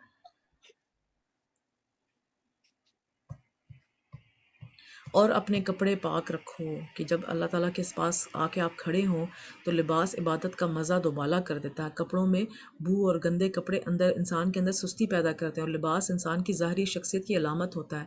مطلب یہ کہ پاک دامی اور عفت اختیار کیجیے کہ ایک جوڑا جو ہے آپ اپنا، اگر آپ سلیپنگ ڈریس میں ہیں تو جیسے آپ اٹھے ہیں قیام اللیل کے لیے یا نماز کے لیے آپ گئے ہیں تو آپ اپنے کپڑے چینج کر لیں، اور پھر جب آپ چینج کر کے اللہ کے حضور کھڑے ہوں گے اور اچھی خوشبو کے ساتھ کھڑے ہیں تو فرشتے بھی آپ کے پاس آئیں گے۔ اور شرک کی گندگی سے تو الگ ہی رہو، اور اس یعنی کہ اس خود تو پاک صاف رہو، اور جو گندگی گندگی سے دور، اس کا مطلب گندگی سے دور رہو، اور جو سب سے فضول اور گندی چیز ہے وہ کیا ہے؟ شرک۔ شرک کی خاص طور پہ یہاں پہ شرک کا ذکر کیا۔ اس نیت سے احسان نہ کرو کہ اس سے زیادہ کے خواہ ہو، اور اپنے پروردگار کی خاطر صبر کرتے رہو۔ یعنی دین کا کوئی بھی کام صبر کے بغیر نہیں ہو سکتا۔ اللہ امتحان لیتا ہے، آزماتا ہے کہ کون اس کے راستے پر قائم رہتا ہے، تو صبر کے ساتھ جو ہے وہ انسان کو دین کا کام کرنا چاہیے۔ پھر جب سور پھونکا جائے گا تو وہ دن مشکل کا دن ہوگا۔ قیامت کے دن کا منظر پیش کر رہے ہیں، یعنی کافروں پر آسان نہ ہوگا۔ مجھے اس شخص سے سمجھ لینے دو جس کو میں نے اکیلا پیدا کیا، میں نے اس کو بہت سا مال دیا اور ہر وقت حاضر رہنے والے بیٹے دیے، اور اس کو ہر طرح کے سامان میں وسعت دی، پھر بھی لالچ رکھتا ہے کہ میں اسے اور زیادہ دوں۔ ایسا ہرگز نہیں ہوگا، یہ ہماری آیتوں کا بڑا مخالف ہے، کیونکہ اسے قرآن سے دشمنی تھی کہ ہر نعمت اللہ تعالیٰ نے دے دی ہے، مگر پھر بھی وہ قرآن کو آگے، قرآن کے لیے قرآن کو سمجھنے کے لیے آگے نہیں آیا، تو اللہ تعالیٰ اس خاص اس بندے کے لیے جو ہے وہ تنبیہ کر رہے ہیں۔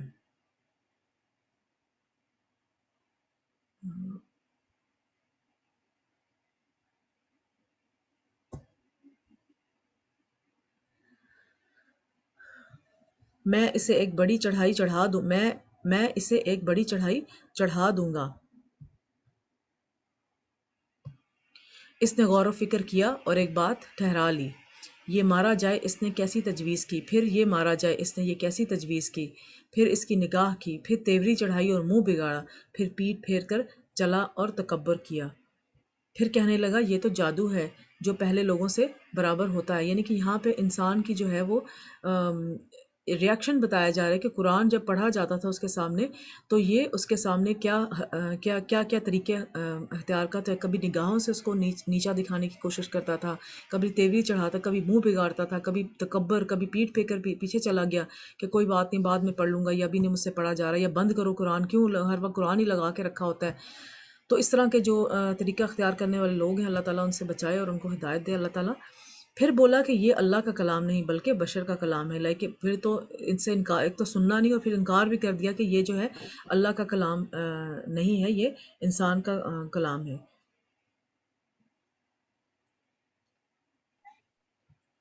پھر میں ان قریب اس کو سقر میں داخل کروں گا، اور تم کیا سمجھتے کہ سقر کیا ہے؟ وہ ایسی آگ ہے کہ نہ باقی رکھے گی اور نہ چھوڑے گی، آگ کی ایک قسم ہے، اور بدن کو جھلس کر سیاہ کر دے گی۔ اس پر 19 دروگا ہوں گے، اور ہم نے دوزخ کے دروگا فرشتے ہی بنائے ہیں، اور ان کا شمار کافروں کی آزمائش کے لیے کیا ہے، اس لیے کہ اہل کتاب یقین کریں اور مومنوں کا ایمان اور زیادہ ہو، اور اہل کتاب اور مومن شک میں نہ پڑیں، اس لیے کہ جن لوگوں کے دلوں میں نفاق کا روگ ہے اور وہ کافر ہیں، کہیں گے کہ اس مثال کے بیان کرنے سے اللہ کا کیا مقصود ہے۔ یعنی کہ وہ کیا کریں گے جب یہ اللہ تعالیٰ نے کہا ہے نا کہ ان پہ 19 دروگا ہیں، تو وہ 19 کے اس پہ ہی جان بوجھ کے لگے رہیں گے کہ 19 کیوں، 20 کیوں نہیں، 21 کیوں نہیں، ایک کیوں نہیں، ایک ہی کافی نہیں اللہ کا۔ یعنی کہ وہ اسی پہ، جب قرآن کو ہم ہدایت کے لیے نہیں پڑھتے نا، تو اس طرح کی جو چیزیں اللہ تعالیٰ نے یہاں پہ بتائی ہوتی ہیں، ان کا جو ہے وہ اللہ تعالیٰ صرف یہ مقصد، بہت سارے مقاصد ہو سکتے ہیں، مگر اس میں یہ بھی ہوتا ہے کہ اگر اللہ تعالیٰ نے کہہ دیا 19 تو ٹھیک ہے، مان لیں 19، اگر اس میں بہت زیادہ ڈیٹیل میں جانے کی کیا ضرورت ہے؟ ٹھیک ہے نا؟ تو اللہ تعالیٰ ایسی چیزوں سے انسان کو پھر گمراہ کرتا ہے اگر انسان نے گمراہی کے لیے کتاب کھولی ہے۔ اسی طرح اللہ جس کو چاہتا ہے گمراہ رہنے دیتا ہے، اور جس کو چاہتا ہے ہدایت دیتا ہے، اور تمہارے پروردگار کے لشکروں کو اس کے سوا کوئی نہیں جانتا، اور یہ قرآن تو بنی آدم کے لیے نصیحت ہے۔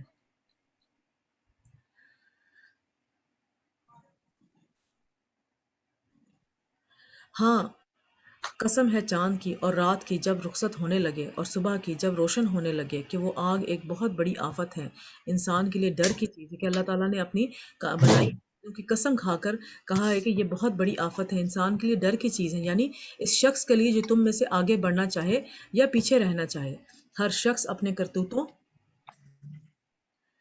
کے باعث گرفتار ہوگا، مگر داہنی طرف والے نیک لوگ جنتوں میں ہوں گے اور پوچھتے ہوں گے یعنی آگ میں جلنے والے گناہگاروں سے کہ تم دوزخ میں کیوں پڑے ہوئے ہیں؟ وہ جواب دیں گے کہ ہم نمازیوں میں شامل نہ ہوئے تھے اور نہ ہم فقیروں کو کھانا کھلاتے تھے، اور ہم بحث کرنے والوں کے ساتھ مل کر بحث کرتے تھے اور روز جزا کو جھٹلاتے تھے یہاں تک کہ ہمیں موت آ گئی۔ تو یہاں پر آپ دیکھیں کہ کیا چیزیں ہیں جو انسان کو دوزخ میں لے کے جانے والی ہیں، جو اپنی نمازوں کو ضائع کرتے ہیں۔ تو اس لیے نمازیں ضائع نہیں کرنی چاہیے، اور کسی بھی نیکی کے کام کو ضائع نہیں کرنا، کہ چھوٹی سے چھوٹی اگر آپ کو نیکی نظر آ رہی ہے کرنے کی تو فوراً اس کو کر ڈالیں، کیا پتہ وہ چھوٹی نیکی ہی آپ کے لیے جنت میں جانے کا باعث بن جائے۔ تو کسی بھی نیکی کو حقیر نہیں جاننا چاہیے، ایون آپ کسی کو کھجور کا ٹکڑا ہی دے دیں، جلا ہوا کھر ہی کیوں نہ دے دیں، کہ جو ہے اکثر حدیث بھی کل ہم نے پڑھی تھی اس کے بارے میں، لوگ ابو ہریرہ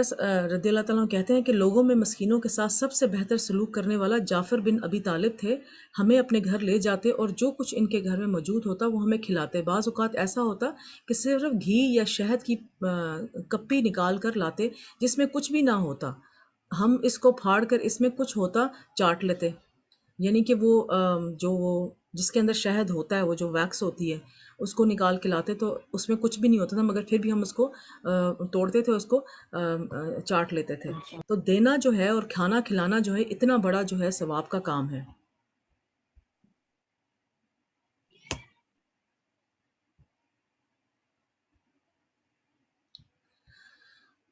تو اپنا پانی کسی کو دینا یہ بھی صدقہ ہے۔ نبی صلی اللہ علیہ وسلم نے فرمایا تمہارے اپنے ڈول سے دوسرے بھائی کے ڈول میں پانی انڈیل دینا بھی صدقہ ہے۔ تو پانی پلانا بھی ایک صدقہ ہے۔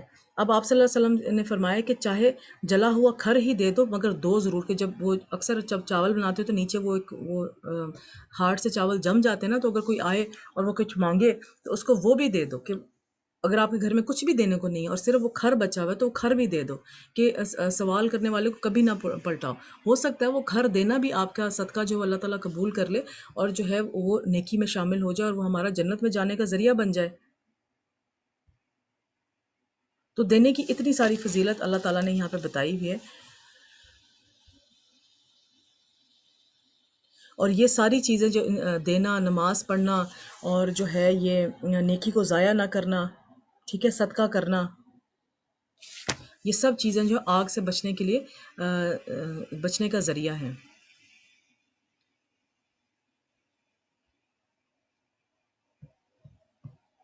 اور یہاں تک کہ ان کو موت آ گئی، تو یہ جو ہم نے بات پہ، تو سفارش کرنے والوں کی سفارش ان کے حق میں کچھ فائدہ نہ دے گی، یعنی کہ جو سفارش حضور صلی اللہ علیہ وسلم کریں گے، قرآن کے جو حافظ ہیں وہ کریں گے، اور جو صالحین کو جن کو اللہ تعالیٰ اجازت دیں گے، اور شہداء جو ہیں وہ کریں گے، تو جن کو اللہ تعالیٰ اجازت دیں گے، وہ لوگ بھی ایسے لوگوں کی جنہوں نے آگ میں جانا ہے، نماز نہیں پڑھتے تھے، ان لوگوں کی سفارش نہیں کر سکتے کہ میرا بیٹا، چلو مجھے نماز پڑھنے کی کیا ضرورت ہے، میرا بیٹا تو حافظ ہے۔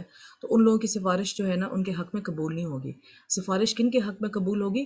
داہنی طرف والے نیک لوگ جنتوں میں ہوں گے اور پوچھتے ہوں گے، یعنی آگ میں جلنے والے گناہگاروں سوری تو سفارش کرنے والوں کی سفارش ان کے حق میں کچھ بھی فائدہ نہ دے گی۔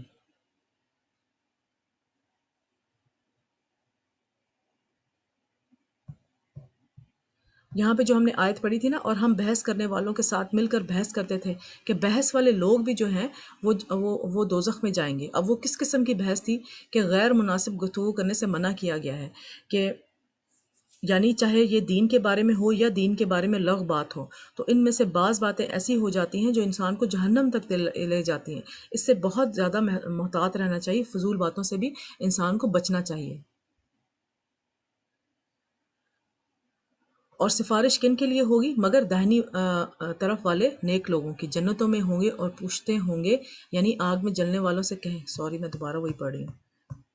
تو سفارش کرنے والوں کی سفارش ان کے حق میں کچھ بھی فائدہ نہ دے گی۔ ان کو کیا ہوا ہے کہ نصیحت سے ان کو کیا ہوا ہے کہ نصیحت سے روگرداں ہو رہے ہیں، گویا گدھے ہیں کہ بدک جاتے ہیں جو شیر سے ڈر کر بھاگ جاتے ہیں۔ تو کبھی آپ نے کسی مووی میں دیکھا ہوگا کہ بلڈر بیسٹ ہوتے ہیں، یعنی کہ شیر جدھر سے آتا ہے تو ایسا اندھا دھند بھاگ رہے ہوتے ہیں، تو ان کو مثال دے رہے ہیں کہ جیسے وہ گدھے بھاگتے ہیں، تو ایسے ہی ناسمجھ لوگ قرآن سے اور اللہ کی بات سے بھاگتے ہیں کہ کہیں ہمیں جو ہے اس پہ عمل نہ کرنا پڑ جائے۔ آیہ نمبر 52، اصل یہ ہے کہ ان میں سے ہر شخص یہ چاہتا ہے کہ ان کے پاس کھلی کتاب آئے، ایسا ہرگز نہیں ہوگا، حقیقت یہ ہے کہ ان کو آخرت کا خوف ہی نہیں ہے، کچھ شک نہیں کہ یہ قرآن نصیحت ہے، تو جو چاہے اسے یاد رکھے، اور یہ یاد بھی تبھی رکھیں گے جب اللہ چاہے گا، وہی اس لائق ہے کہ اس سے ڈرا جائے اور وہی معاف کرنے والا ہے۔ تو ایمان جو ہے آپ کا، ایمان جو ہے خوف اور امید کے درمیان میں ہے۔ جو اللہ سے جتنا ڈرتا ہے اتنا ہی معزز ہوتا ہے، اور یہ کامیابی جو ہے پانے کا ذریعہ ہے، اور اللہ کے خوف سے بہنے والے آنسوؤں کی بڑی فضیلت ہے۔ نبی صلی اللہ علیہ وسلم نے فرمایا، اللہ کے نزدیک دو قطروں اور دو نشانیوں سے زیادہ کوئی چیز محبوب نہیں ہے، ایک وہ قطرہ جو اللہ کے خوف سے آنسو بن کر نکلے، اور دوسرا وہ قطرہ جو اللہ کی راہ میں بہے، یعنی یہ خون کا قطرہ۔ ہم دنیا کے لیے تو بہت روتے ہیں، لیکن اللہ کے ڈر سے بہت کم روتے ہیں، تو اپنے روئے کو کنورٹ کر لیں، رونے کو کنورٹ کر لیں، اور بس اللہ کے ڈر سے روئیں کہ جو میں نے کوئی غلط کام کیا ہے اس پر اللہ تعالیٰ معاف کر دے، دنیا کی چیزوں کے لیے نہ روئیں، یہ تو بہت عارضی اور فانی ہے۔ اللہ تعالیٰ ہمیں جو ہے عمل کرنے کی توفیق دے۔ سورۃ القیمہ، بسم اللہ الرحمن الرحیم، شروع اللہ کے نام سے جو بڑا مہربان نہایت رحم والا ہے۔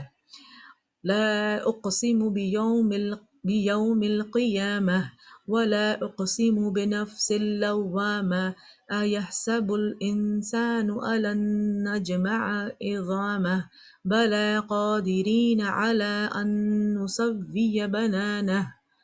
میں روز قیامت کی قسم کھاتا ہوں اور نفس لوامہ کی قسم کھاتا ہوں کہ سب لوگ اٹھا کر کھڑے کیے جائیں گے۔ اب قسم کیوں کھائی جا رہی ہے؟ اللہ تعالیٰ کے اس چیز کو دلیل بناتے ہوئے گواہ لاتے ہیں کہ انسان کے اندر جو نفس ہے ملامت کرنے والا، وہ بھی چاہتا ہے کہ کوئی بدلے کا دن ہو، اور قیامت تو ہے ہی بدلے کا دن۔ کیا انسان یہ خیال کرتا ہے، یہ نفس لوامہ جو ہے، جو انسان کو ہر وقت ملامت کرتا رہتا ہے کہ تم نے یہ برا کام کر لیا ہے اور اب اچھے کام کی طرف آ جاؤ۔ آیت نمبر 3، کیا انسان یہ خیال کرتا ہے کہ ہم اس کی بکھری ہوئی ہڈیاں اکٹھی نہیں کریں گے؟ ضرور کریں گے، اور ہم اس بات پر قادر ہیں کہ اس کی پور درست کریں گے، کہ ایک ایک ہمارا پورا جو ہے وہ درست ہوگا۔ مگر انسان چاہتا ہے کہ آئندہ بھی خود سری کرتا چلا جائے، پوچھتا ہے کہ قیامت کا دن کب آئے گا۔ تو انسان کیا سمجھتا ہے کہ اس کی ہڈیاں، اللہ اس کی ہڈیاں اکٹھی نہ کر سکے گا، اس لیے قیامت نہ آئے گی۔ اللہ کے لیے یہ بہت آسان ہے سب کچھ کرنا، جس نے پہلی دفعہ بنا دیا تو دوسری دفعہ اس کے لیے بنانا کون سا مشکل ہے۔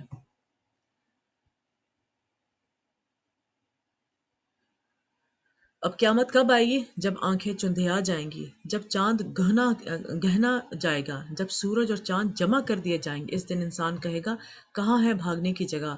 کہیں نہیں کوئی جا پناہ ملے گی، یعنی کہ پوری زمین جو ہے وہ سفید چٹیل زمین بن جائے، سیدھی ہو جائے گی، ہر انسان ایک دوسرے کو دیکھ لے گا، کوئی چھپنے کی جگہ انسان کو نہیں ملے گی۔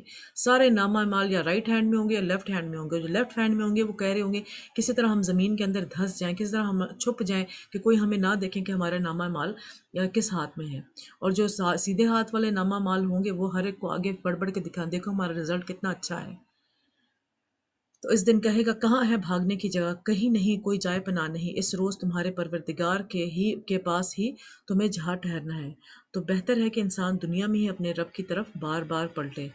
اس دن انسان کو جو عمل اس نے آگے بھیجے ہیں اور جو پیچھے چھوڑے ہوں گے سب بتا دیے جائیں گے، بلکہ انسان آپ اپنا گواہ ہے، اگرچہ عذر و معذرت کرتا ہے۔ انسان آپ اپنا گواہ کیسے ہے کہ اس دن ہمارا منہ بند ہو جائے گا اور ہمارے سارے اجزاء بولیں گے۔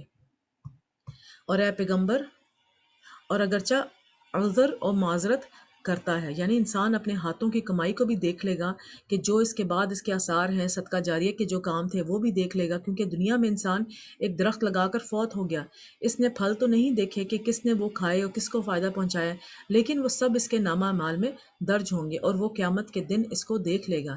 اسی طرح برا کرنے والے برا کر کے چلے گئے اور ان کی مثال دوسروں نے فالو کی اور غلط کام کیے تو وہ بھی ان کو کل دیکھ لے گا۔ اسی طرح جو بھی پرائرٹی والے کام تھے وہ بھی دیکھ لے گا، جن چیزوں کو اگنور کرتا رہا کہ کل کر لیں گے، بعد میں کر لیں گے، اس کو بھی وہ وہاں دیکھ لے گا کہ کس چیز کو پس پش ڈالا ہوا تھا۔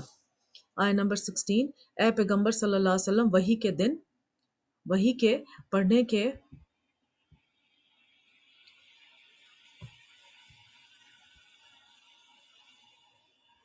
وحی کے پڑھنے کے لیے اپنی زبان کو تیز تیز حرکت نہ دیا کرو، اس کو جلد کہ اس کو جلد سیکھ لو۔ تو یہاں بڑی پیاری بات ہے کہ حصول علم جو ہے، حضور صلی اللہ علیہ وسلم ماشاء اللہ ان کو علم حاصل کرنے کا اتنا شوق تھا کہ جیسے ہی وہ حضرت جبرائیل علیہ السلام آ کے ان کو بتاتے تو حضور صلی اللہ علیہ وسلم ان کو ساتھ ساتھ رپیٹ کرتے جاتے تھے۔ تو اللہ تعالیٰ نے کہا کہ اپنی زبان کو تیز تیز حرکت نہ دیا کرو۔ تو ہمارے لیے بھی یہ ہے کہ حصول علم میں صبر سے کام لیجئے، علم کو ٹھہر ٹھہر کر خوب تحقیق کرنے کے بعد حاصل کرنا چاہیے، کہ بہت ہی جلدی جیسے کسی نے بات کہی، اور خاص طور پہ اس میں جو ہم جو میسیجز فارورڈ کرتے ہیں ان کو تو ضرور سوچ سمجھ کے فارورڈ کیا کریں کہ یہ صحیح اتھینٹیکیٹڈ نالج ہے، کہ یہ صحیح بات جو بات میرے پاس آئی ہے یہ صحیح ہے کہ نہیں ہے۔ اگر آپ کو ذرا سا بھی شک ہے کہ اس کو صحیح ہے نا، تو کائنڈلی اس کو فارورڈ نہ کیا کریں۔ یہ جو ہے یہ بدعہ میں پھر یہ بات آ جائے گی اگر آپ اس کو فارورڈ کریں گے۔ تو آج اگر ہم ویسے اگر بات نہیں کرتے اس طرح کی کوئی، مگر یہ جو میڈیا ہے اس نے بہت جو ہے نا کام خراب کیا ہوا ہے، تو اس میں وہی بات آگے فارورڈ کیا کریں جو بدعہ سے پاک ہو، جو شرک سے پاک ہو، اور آپ کو 100% یقین ہو کہ قرآن و سنت سے یہ بات شامل ہے۔ اور آپ کو 100% یقین کب ہوگا؟ جب آپ کو خود پتا ہوگا قرآن و سنت میں کیا کیا چیزیں لکھی ہوئی ہیں۔ تو اللہ تعالیٰ ہمیں اس سے بچائیں۔ اور جو اکثر لوگ یہ ہوتا ہے کہ وہ جب خاص طور پہ جب آپ بڑی ایج میں آ کے جو ہے آپ قرآن پڑھنا چاہتے ہیں تو کہتے ہیں کہ میں جلدی جلدی پڑھ لوں، کہ اتنا ٹائم میں نے آگے ہی ضائع کر دیا۔ نہیں، اس وقت بھی آرام آرام سے تسلی سے سکون سے جو ہے وہ قرآن کو جو ہے نا پڑھا کریں، کیونکہ یہ شیطان کا یہ بھی ایک حملہ ہوتا ہے کہ جلدی جلدی آپ کو قرآن پڑھوانے کے پیچھے لگا دیتا ہے کہ جلدی جلدی پڑھ لوں، اور جو اصل باتیں ہوتی ہیں ان کا اصل مقصد جو قرآن کا ہوتا ہے وہ چھوٹ جاتا ہے، اور وہ اصل بات جو ہے نا ہماری اس کی تہہ پر ہم نہیں پہنچ سکتے، اور جب ہم اس کی تہہ تک نہیں پہنچیں گے تو ہم اس کو اپنے عمل میں کیسے لے کر آئیں گے۔ آیہ نمبر 17، اس کا جمع کرنا اور پڑھنا ہمارے ذمہ ہے، کہ یہ ہمارا کام ہے کہ ہم اس کو جو ہے وہ ہم نے اس کو سنبھال کے رکھنا ہے۔ یہ اللہ تعالیٰ کا کام ہے کہ ہم نے اس کو سنبھال کر رکھنا ہے، اور پڑھانا ہم نے کیسے اس قرآن کو جو ہے وہ آگے لوگوں تک پہنچانا ہے۔ تو جب ہم اسے پڑھا کریں تو تم اس کو سنا کرو اور پھر اسی طرح پڑھا کرو، یعنی کہ پہلے سن لیا کرو غور سے، اور پھر آگے سے جو ہے اس کو پڑھا کرو، پھر اس کے معنی کا بیان بھی ہمارے ذمہ ہے۔ تو قرآن کو نبی صلی اللہ علیہ وسلم پر اس طرح نازل کیا گیا تھا کہ اس کا معنی بھی آپ کو سمجھا دیا گیا تھا۔ اس لیے آپ دیکھیں کہ قرآن کی تفسیر قرآن سے کرنے کے بعد پھر سب سے پہلے نبی صلی اللہ علیہ وسلم کی احادیث سے کی جاتی ہے کہ وہاں اس آیت کا آپ نے کیا مطلب بتایا تھا۔ تو اس لیے قرآن اور حدیث اس بات سے بھی ثابت ہوتا ہے کہ قرآن اور حدیث جو ہے وہ ساتھ ساتھ ہیں۔ حدیث میں بھی جتنی باتیں حضور صلی اللہ علیہ وسلم سے منسب جو ہے ریلیٹڈ ہیں، وہ کوئی بات انہوں نے اپنے طرف سے نہیں کی ہوئی۔ حدیث میں بھی کتنی باتیں ہیں جو کہ ہمیں قرآن سے نہیں ملتی، وہ بھی وہی کے ذریعے اللہ تعالیٰ نے ان کو بتایا ہے۔ جیسے کہ نماز کا طریقہ، تو نماز کا طریقہ آپ دیکھیں گے کہ جو صحیح بخاری میں لکھا ہوا ہے، وہ حضرت جبرائیل علیہ السلام نے ان کو ایک ایک بتائی ہوئی بات کہ کون سی وقت پہ تم نے کون سی نماز پڑھنی ہے، کتنے سجدے، کتنی رکعتیں، کتنا کیا، وہ سب حدیث میں لکھا ہے۔ اب وہ حضور صلی اللہ علیہ وسلم نے خود سے تو نہیں بنائی نماز کہ اچھا چلو اس میں یہ کر لیتے ہیں، اس میں یہ اس میں، وہ سب وہی کے ذریعے آپ کی طرف نازل ہوئی تھی۔ قرآن میں تو نہیں لکھا ہوا کہ نماز کیسے پڑھنی ہے، مگر حدیث میں آپ کو پوری ڈیٹیل ملے گی، ایک ایک چیز ملے گی کہ نماز جو ہے ہم نے پڑھنی کیسے ہے۔ تو اس لیے ہم حدیث اور قرآن کو ساتھ ساتھ لے کے چلیں گے۔ یہ نہیں کہ حدیث کو ہم پیچھے کر دیں یا حدیث پہلے کر دیں اور قرآن پیچھے کر دیں، نہیں، دونوں کو ساتھ ساتھ لے کے چلنا ہے۔ مگر لوگوں تم دنیا کو دوست رکھتے ہو۔ تو یعنی بعض اوقات انسان قرآن جلدی جلدی کیوں پڑھتا ہے، نیکی یا دین کا کام نماز جلدی جلدی کیوں پڑھتا ہے؟ تو یہاں پر اسی چیز کی طرف اشارہ کیا گیا ہے کہ تم جلدی حاصل ہونے والی چیز دنیا کو چاہتے ہو، یعنی اس کا تعلق نبی صلی اللہ علیہ وسلم سے نہیں کہ وہ اس لیے جلدی پڑھ رہے تھے۔ آپ جو کچھ کرتے تھے اور آپ کو جس چیز سے روکا گیا تھا، اس میں ہمارے لیے ایک سبق ہوتا ہے۔ تو آپ تو اس لیے جلدی پڑھتے تھے کہ کہیں بھول نہ جائیں اور پہچاننے میں کوئی کمی نہ رہ جائے۔ آیت نمبر 21، اور آخرت کو چھوڑے دیتے ہو، اس روز بعض چہرے رونق ہوں گے، اپنے پروردگار کی طرف نظر کیے ہوں گے، اور بہت سے چہرے اس دن اداس ہوں گے، خیال کریں گے کہ ان کے ساتھ کمر توڑ معاملہ کیا جائے۔ قیامت کے دن ایمان والوں کے لیے اللہ کا دیدار ہوگا، اور اللہ تعالیٰ ان سے بات کریں گے، ان کے سامنے ہنسیں گے، جیسے دیکھ کر وہ سجدے میں گر پڑیں۔ جسے دیکھ کر انسان جو ہے سارے جنت میں سجدے میں گر پڑیں گے. اللہ کو ہر مومن تنہا بھی دیکھ پائے گا اور اللہ کو دیکھنے میں کوئی چیز حائل نہ ہوگی. سبحان اللہ، کیا منظر ہوگا وہ. پھر جنت میں اللہ کا دیدار ہوگا، تو اللہ کا دیدار پانے کے لیے انسان کو عمل کرنا چاہیے، اور ہماری ہر عمل میں جو ہے یہ بات ہونی چاہیے کہ ہم وجہ اللہ کے لیے یہ کام کر رہے ہیں. آیا نمبر 26. ہاں، جب جان گلے تک آ جائے گی اور لوگ کہنے لگیں گے اس وقت کون جھاڑ پھونچ کرنے والا ہے. یاد رکھیے کہ عام بیماریوں میں دم جھاڑ فائدہ دیتی ہیں، یعنی کہ دم وغیرہ آپ کریں یا رقیہ کریں تو یہ فائدہ دیتی ہیں کہ یہ بھی جائز ہے. نبی صلی اللہ علیہ وسلم کے بارے میں حضرت عائشہ رضی اللہ تعالیٰ عنہ کہتی ہیں کہ آپ مجھے نظر بد سے دم کرنے کا حکم دیتے تھے. تو اس سے یہ بھی پتہ چلتا ہے کہ خود بھی دم کیا جا سکتا ہے اور کسی سے کروایا بھی جا سکتا ہے. اور جس کو دم کرنا آتا ہے اس کے لیے نبی صلی اللہ علیہ وسلم نے فرمایا کہ تم میں سے جو شخص اپنے بھائی کو فائدہ پہنچا سکتا ہو تو اسے ایسا کرنا چاہیے، کیونکہ وہ بہت مجبور اور پریشان انسان ہوتا ہے، اس کی مدد کرنی چاہیے. کہ پریشانی میں انسان کو خود یاد نہیں رہتا، خود بھی ڈاکٹر اگر کوئی ہو تو اس کو یاد نہیں رہتا کہ کون سی دوائی کھانی ہے، تو آپ دوسرے سے کنسلٹ کر سکتے ہیں. نبی صلی اللہ علیہ وسلم خود بھی دم کیا کرتے تھے. رات کو اپنے ہاتھوں پر موضتین پڑھ کر اپنے جسم پر پھیر لیتے تھے. جب بیمار پڑے تو حضرت عائشہ رضی اللہ تعالیٰ عنہ کہتی ہیں کہ آپ اپنے اوپر دم کر لیتے تھے، یعنی بیماری میں، اور ویسے بھی روزانہ رات کو پڑھتے تھے. تو دم میں جو ہے وہ کوئی مذائقہ نہیں ہے، آپ اپنے خود پہ بھی دم کر سکتے ہیں، اور اتھینٹیکیٹڈ طریقے سے کہ جو بھی شرعی لحاظ سے صحیح چیزیں اس کے لحاظ سے آپ دم کر سکتے ہیں. مگر یہاں پر کس بات کا ذکر آ رہا ہے کہ جب جان گلے تک آ پہنچے گی، یعنی کہ اتنی سخت انسان موت کی تکلیف میں ہوگا کہ اس وقت جو ہے یہ دم وغیرہ بھی ساتھ کوئی فائدہ نہیں دیں گے. اور اس جان بلب نے سمجھا کہ اب جدائی کا وقت ہے اور پنڈلی سے پنڈلی لپٹ جائے گی. اس دن تجھ کو اپنے رب کی طرف کھینچے چلے جانا ہے. پھر ایسے مغرور نے نہ تو پیغمبر صلی اللہ علیہ وسلم کو سچا جانا، نہ نماز پڑھی، لیکن جھٹلایا اور منہ پھیر لیا. پھر اپنے گھر والوں کے پاس اکڑتا ہوا چل دیا. خرابی ہے تیری خرابی پر خرابی، پھر خرابی ہے تیری خرابی پر خرابی. کیا انسان یہ خیال کرتا ہے کہ اسے یوں ہی چھوڑ دیا جائے گا؟ کیا وہ منی کا جو ٹپکائی جاتی ہے ایک قطرہ نہ تھا؟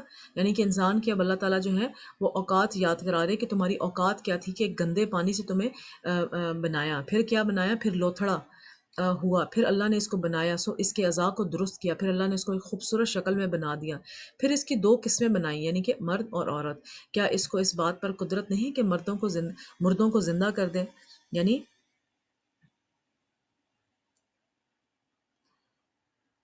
دوبارہ واپس وہی بات آ گئی کہ انسان اپنی موت کو یاد رکھے، کہ جو ہے کہ واپسی کا دن، موت کی جان کرنے کے بعد، جان نکلنے کے بعد پھر واپس، یعنی انسان اپنی اصل تو غور کرے کہ وہ کہاں سے گرو ہوا ہے. اور جب انسان اپنی اصل کو یاد رکھتا ہے نا، تو پھر انسان کو جو ہے اپنی تخلیق جب انسان کو یاد ہوتی ہے نا، تو پھر انسان جو ہے تکبر میں کبھی نہیں آتا. تکبر میں یا تو آپ سونے سے پیدا ہوئے ہو نا، کہ زمین پہ کوئی سونا تھا اور وہ آپ کی ماں کے رحم میں رکھ دیا گیا ہو، تو آپ کیونکہ آپ سونے سے پیدا ہوئے ہیں تو پھر تو چلو بات بنتی ہے. مگر آپ اپنی اوقات تو دیکھیں کہ آپ کہاں سے پیدا ہوئے ہیں. پھر اس کے بعد اللہ کی آیتوں کو جھٹلانا اور تکبر میں آنا اور ہر وہ کام کرنا جس سے اللہ تعالیٰ ناراض ہوتے ہیں، تو پھر وہ ہم کام کیوں کرتے ہیں؟ تو اللہ تعالیٰ ہمیں توفیق دیں. آخری صورت ہے جز 29 کی. بسم اللہ الرحمن الرحیم. سورہ انسان یا سورہ دہر. شروع اللہ کے نام سے جو بڑا مہربان نہایت رحم والا ہے. هل أتى على الإنسان حين من الدهر لم يكن شيئا مذكورا إنا خلقنا الإنسان من نطفة أمشاج نبتليه فجعلناه سميعا بصيرا. بے شک انسان پر زمانے میں ایک ایسا وقت بھی آ چکا ہے کہ وہ کوئی قابل ذکر چیز نہ تھا. یعنی جب سے روح پیدا ہوئی ہے، جب انسان کے جسم تو اب جا کر ملے اور ہوش میں، اور ہم اب آئے ہیں، تو ایک وقت تھا جب ہمارا کوئی نام نہیں تھا، ہمارا کوئی ذکر نہیں تھا، ہمیں کوئی جانتا نہیں تھا، یہاں تک کہ ہمارے والدین بھی نہیں تھے دنیا میں. تو پھر اللہ تعالیٰ کے ہی سسٹم کے تحت ہم وجود میں آئے. کہ انسان کی تخلیق کے بارے میں اللہ تعالیٰ اس کو یاد کرا رہے ہیں کہ ہمارا اصل کیا تھا. ہم نے انسان کو ملے جلے نطفے سے پیدا کیا تاکہ اسے آزمائیں، تو ہم نے اس کو سنتا دیکھتا بنایا. کہ ہم انسان کو اللہ تعالیٰ نے دوسری مخلوقات کی طرح نہیں پیدا کیا، کچھ جو ہے وہ خصوصیات کے ساتھ پیدا کیا ہے، تاکہ جو امتحان انسان سے لیا جائے اس کو وہ پورا کر دے، انسان وہ اس کو سنتا ہے اور دیکھتا ہے۔ یقیناً ہم نے اسے راستہ بھی دکھایا، اب خواہ شکر گزار ہو یا ناشکرہ ہو۔ تو وہ راستہ کیا ہے؟ وہ جو ہے راستہ ہمارا قرآن کا راستہ ہے۔ بے شک ہم نے کافروں کے لیے زنجیریں اور توق اور دہتی آگ تیار کر رکھی ہے۔ اور یہ ہم نے پہلے بھی پڑھا تھا کہ کافروں کے لیے زنجیریں، جب ان کو جہنم میں لے جایا جائے گا تو ان کے گردن میں زنجیریں ہوں گی، ہاتھ پاؤں میں زنجیریں، ان کا پورا بدن جو ہے زنجیروں سے جو ہے وہ لدا ہوگا، اور ان کو گھسیٹ گھسیٹ کے دہتی آگ کی طرف لے جایا جائے گا۔ تو قیامت کے دن انسان کافر کی ایک داڑھ احد پہاڑ کے برابر ہوگی، کھال کی چوڑائی 70 گز ہوگی، اتنا موٹا ہو جائے گا، ایک ران اور ورقان کے بہار کے برابر ہوگی، اور جہنم میں اس کے بیٹھنے کی جگہ آپ صلی اللہ علیہ وسلم میرے اور ربضہ کے درمیانی فاصلے جتنی ہوگی، یعنی مدینہ سے 170 کلومیٹر کے فاصلے پر ہے۔ آپ اس سے آپ اندازہ لگائیں کہ ایک ایک جہنمی کتنا موٹا ہو جائے گا، کتنا بڑا ہو جائے گا، اور جتنا بڑا ہو جائے گا اتنی سزا زیادہ ہوگی، اور اتنی ہی اس کو تکلیف ہوگی سزا کی، کہ انسان جو ہے وہاں پہ جا کے بہت زیادہ موٹا ہو جائے گا، اور پھر جب اس کی کھال اکھیڑی جائے گی، اس کو گھسیٹا جائے گا، تو اس کو ظاہر جب جسم بڑا ہوگا تو درد بھی اتنی ہی ہوگی۔ اللہ استغفر اللہ۔ جو نیکوکار ہیں وہ ایسی شراب پیئیں گے جس میں کافور کی آمیزش ہوگی، کہ یعنی یہ اب جو لوگ کامیاب ہیں، ابرار، جو نیکی کے کام کرنے والے لوگ ہیں، ان کے بارے میں اللہ تعالیٰ بتا رہے ہیں۔ یہ ایک چشمہ ہے جس میں اللہ کے بندے پیئیں گے، اور اس میں سے چھوٹی چھوٹی نہریں نکلیں گی، یعنی کہ وہ چشمہ جو ہے وہ کسی ایک بڑی سی جگہ سے نکلے گا، اور چھوٹی چھوٹی نہریں ہر انسان کے جو بھی جنت میں گھر ہوگا اس کے گھر کے اندر وہ نہر نکل رہی ہوگی۔ یہ لوگ نظریں پوری کرتے ہیں اور اس دن سے جس کی سختی پھیل رہی ہوگی خوف رکھتے ہیں۔ تو یہ وہ لوگ ہوں گے، یعنی کہ یہ شراب ان کو پلائی جائے گی اور ان کے گھر نہر آئے گی، جو لوگ اپنی نظر پوری کرتے ہیں، جو اللہ کے نام پر مانی جاتی ہے، یا نظر وہ نیکی ہوتی ہے جو اللہ نے ہم پر لازم نہیں کی، ہم اس کو اپنے اوپر خود لازم کر لیتے ہیں، یعنی اللہ سے اجر پانے کے لیے جو کمٹمنٹ کی جاتی ہے، جیسے کہ اللہ تعالیٰ میرے کام ہو جائے گا تو میں 100 نفل پڑھوں گی، یا میں کوئی صدقہ وغیرہ کروں گی، اس طرح کی نظریں۔ تو جو لوگ اپنی نظر پوری کرتے ہیں تو وہ جو ہے وہ اس دن کی سختی سے اللہ تعالیٰ ان کو اس دن کی سختی سے بچا لیں گے۔ اور باوجود یہ کہ ان کو خود کھانا کھانے کی چاہت ہوتی، مگر فقیروں اور یتیموں کو اور قیدیوں کو کھلاتے ہیں۔ تو یہاں پر آپ دیکھیں کہ کھانا کھلانا کتنا افضل ترین کام ہے۔ پہلے بھی ہم نے صورت میں پڑھا کہ حضور صلی اللہ علیہ وسلم نے فرمایا کہ افضل اعمال مومن کی خوشی دینا ہے، تم اس کے ستر کو ڈھانپ دو، یعنی اسے کوئی کپڑا پہنا دو، یا اس کی بھوک کو سیر کر دو، یا اس کی ضرورت کو پورا کر دو، تو یہ سب افضل کام ہے۔ جنت کو واجب کرنے والا عمل ہے کھانا کھلانا۔ ہانی بن یزید رضی اللہ تعالیٰ عنہ نے نبی صلی اللہ علیہ وسلم سے پوچھا کہ مجھے کوئی ایسی چیز بتا دے جو جنت کو واجب کر دے، یعنی جنت پکی ہو جائے۔ تو فرمایا کہ حسن کلام میں اچھی بات کرو اور کھانا کھلانے کو لازم پکڑ لو، حسن کلام کے اچھے طریقے سے بات کرو۔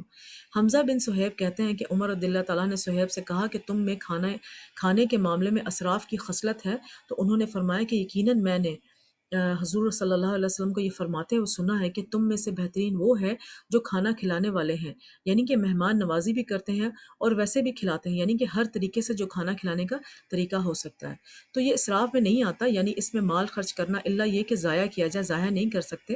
اور پھر اللہ تعالیٰ ایک کھجور کو اور ایک لقمے کو اس طرح بڑھا دیتا ہے جیسے تم میں سے کوئی آدمی اپنے گھوڑے کے بچھڑے کو بڑھاتا ہے، یعنی اس کو پالتا ہے، گھوڑے کے بچڑے کو بڑھاتا ہے، یعنی اس کو پالتا ہے اور بڑا کرتا ہے، حتیٰ کہ ایک لقمہ جو آپ کسی کو کھلاتے ہیں وہ اجر و ثواب میں احد پہاڑ کے برابر ہو جاتا ہے۔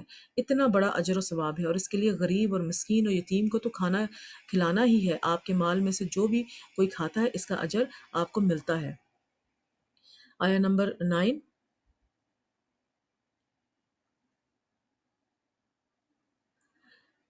انما بے شک نطعمکم کہ ہم تم لوگوں کو کھلاتے ہیں صرف کس کے لیے؟ اللہ کے چہرے کے لیے، اور ہمیں تم سے کوئی انٹینشن نہیں ہے، اور نہ ہی ہم تم سے کوئی جزا چاہتے ہیں، اور نہ ہی ہم جو ہے شکر چاہتے ہیں۔ تو کسی پر احسان، یہاں پہ اللہ تعالیٰ نے ایک بہت اچھا رول بتایا ہے کہ اگر آپ جب بھی کسی پہ احسان کریں تو یہ نہیں کہنا چاہیے کہ میرے لیے دعا کرو، اور یہ کہنا بھی کہ احسان کا بدلہ مانگنا ہے، اگر آپ کہہ دیں کسی پہ احسان اگر آپ نے کیا ہے تو یہاں پہ ایک بہت بڑی ہمارا جو کلچرل اکثر ایشو ہے کہ اکثر ہم کسی کے لیے کوئی چیز بنا کے لے جاتے ہیں تو ہاں جی اب ہم آپ کے لیے کیا کریں، بس ہمارے لیے دعا کر دیں. تو یہ بھی نہیں کہنا چاہیے، وہ سب ہم لوگ جو کہ اللہ تعالیٰ کے لیے کر رہے ہیں تو اللہ تعالیٰ ہی ہمیں اس کا اجر دیں گے. یہ کہنا بھی احسان کا بدلہ مانگنا ہے. ویسے دعا کا کہہ سکتے ہیں لیکن کوئی چیز دیتے وہ خاص طور پہ دعا کا نہ کہا کریں، اور نہ ہی جو ہے یہ توقع رکھا کریں کہ اگلا جو ہے ہمیں شکریہ کہے گا. کیونکہ شکریہ جو ہے وہ انسان جب اگلے سے ایکسپیکٹ کیا کہ اس نے شکریہ کیا، اس کا مطلب ہے ہم نے تو پھر اپنی انٹینشن یہ لگائی نا کہ ہم نے شکریہ کے لیے اس کو جو ہے چیز دی تھی کہ ہمارا شکریہ کرے، اور اکثر ہم اس بات پہ ناراض ہوتے ہیں کہ بھائی ہم نے جو چیز دی اس نے تو شکریہ بھی نہیں کیا.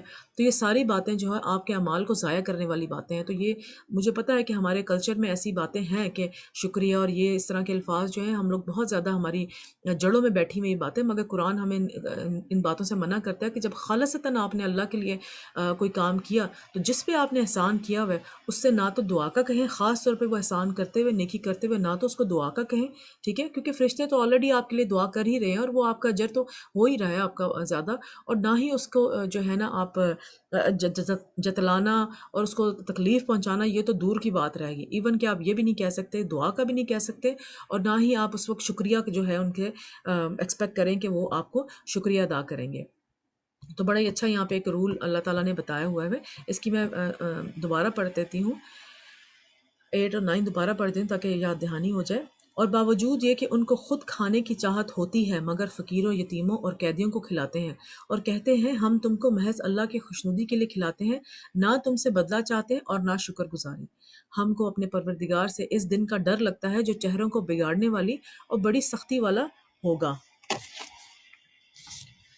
اللہ تعالیٰ ہمیں بچائے. آیہ نمبر 11، چنانچہ اللہ ان کو اس دن کی سختی سے بچا لے گا اور تازگی اور خوشی عنایت فرمائے گا، اور ان کے یعنی دنیا میں جو خیر بانٹنے والے لوگ ہیں ان کے چہرے وہاں پہ فریش ہوں گے، کھلے ہوئے ہوں گے. تو یہی فریشنس قیامت کے دن بھی ان پر ہوگی، اور ان کے صبر کے بدلے ان کو بہشت اور ریشمی لباس پہنایا جائے گا. اب صبر کی یہاں کیوں بات ہوئی کہ جب دین کا کام آپ کرتے ہیں، لوگوں کو کھانا کھلاتے ہیں یا لوگوں کی خدمت آپ کرتے ہیں، تو اس میں کافی ساری آپ کو جو ہے نا وہ پیچھے سے باتیں بھی سننا پڑتی ہیں. کوئی لوگ آپ کو تکلیف بھی دیں گے، باتیں کریں گے عجیب عجیب قسم، کبھی اپنے اتنی بری بری باتیں کہتے ہیں. تو آپ دیکھیں کہ آج کل ذرا سا موسم ٹھنڈ کی طرف جا رہا ہے تو ہم کہتے ہیں کہ سردی ہو گئی ہے، اور ذرا سی دھوپ نکل آتی تو ہم کہتے ہیں گرمی ہو گئی ہے. لیکن جنت میں ان دونوں کے بیچ میں سوری یہ میں اگلی اس کی پڑھ رہی ہوں.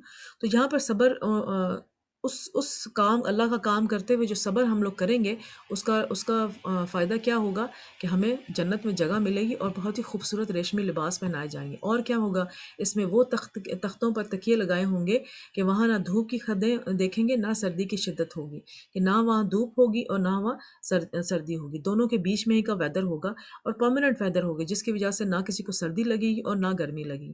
یعنی کہ اتنی مائنیوٹ چیزوں کا بھی خیال رکھا جائے گا کہ ٹمپریچر کتنا ہونا چاہیے، کیونکہ اگر ٹمپریچر کی سیٹنگ ٹھیک نہ ہو تو سارے آرام اور کمفرٹ بیکار ہو جاتے ہیں.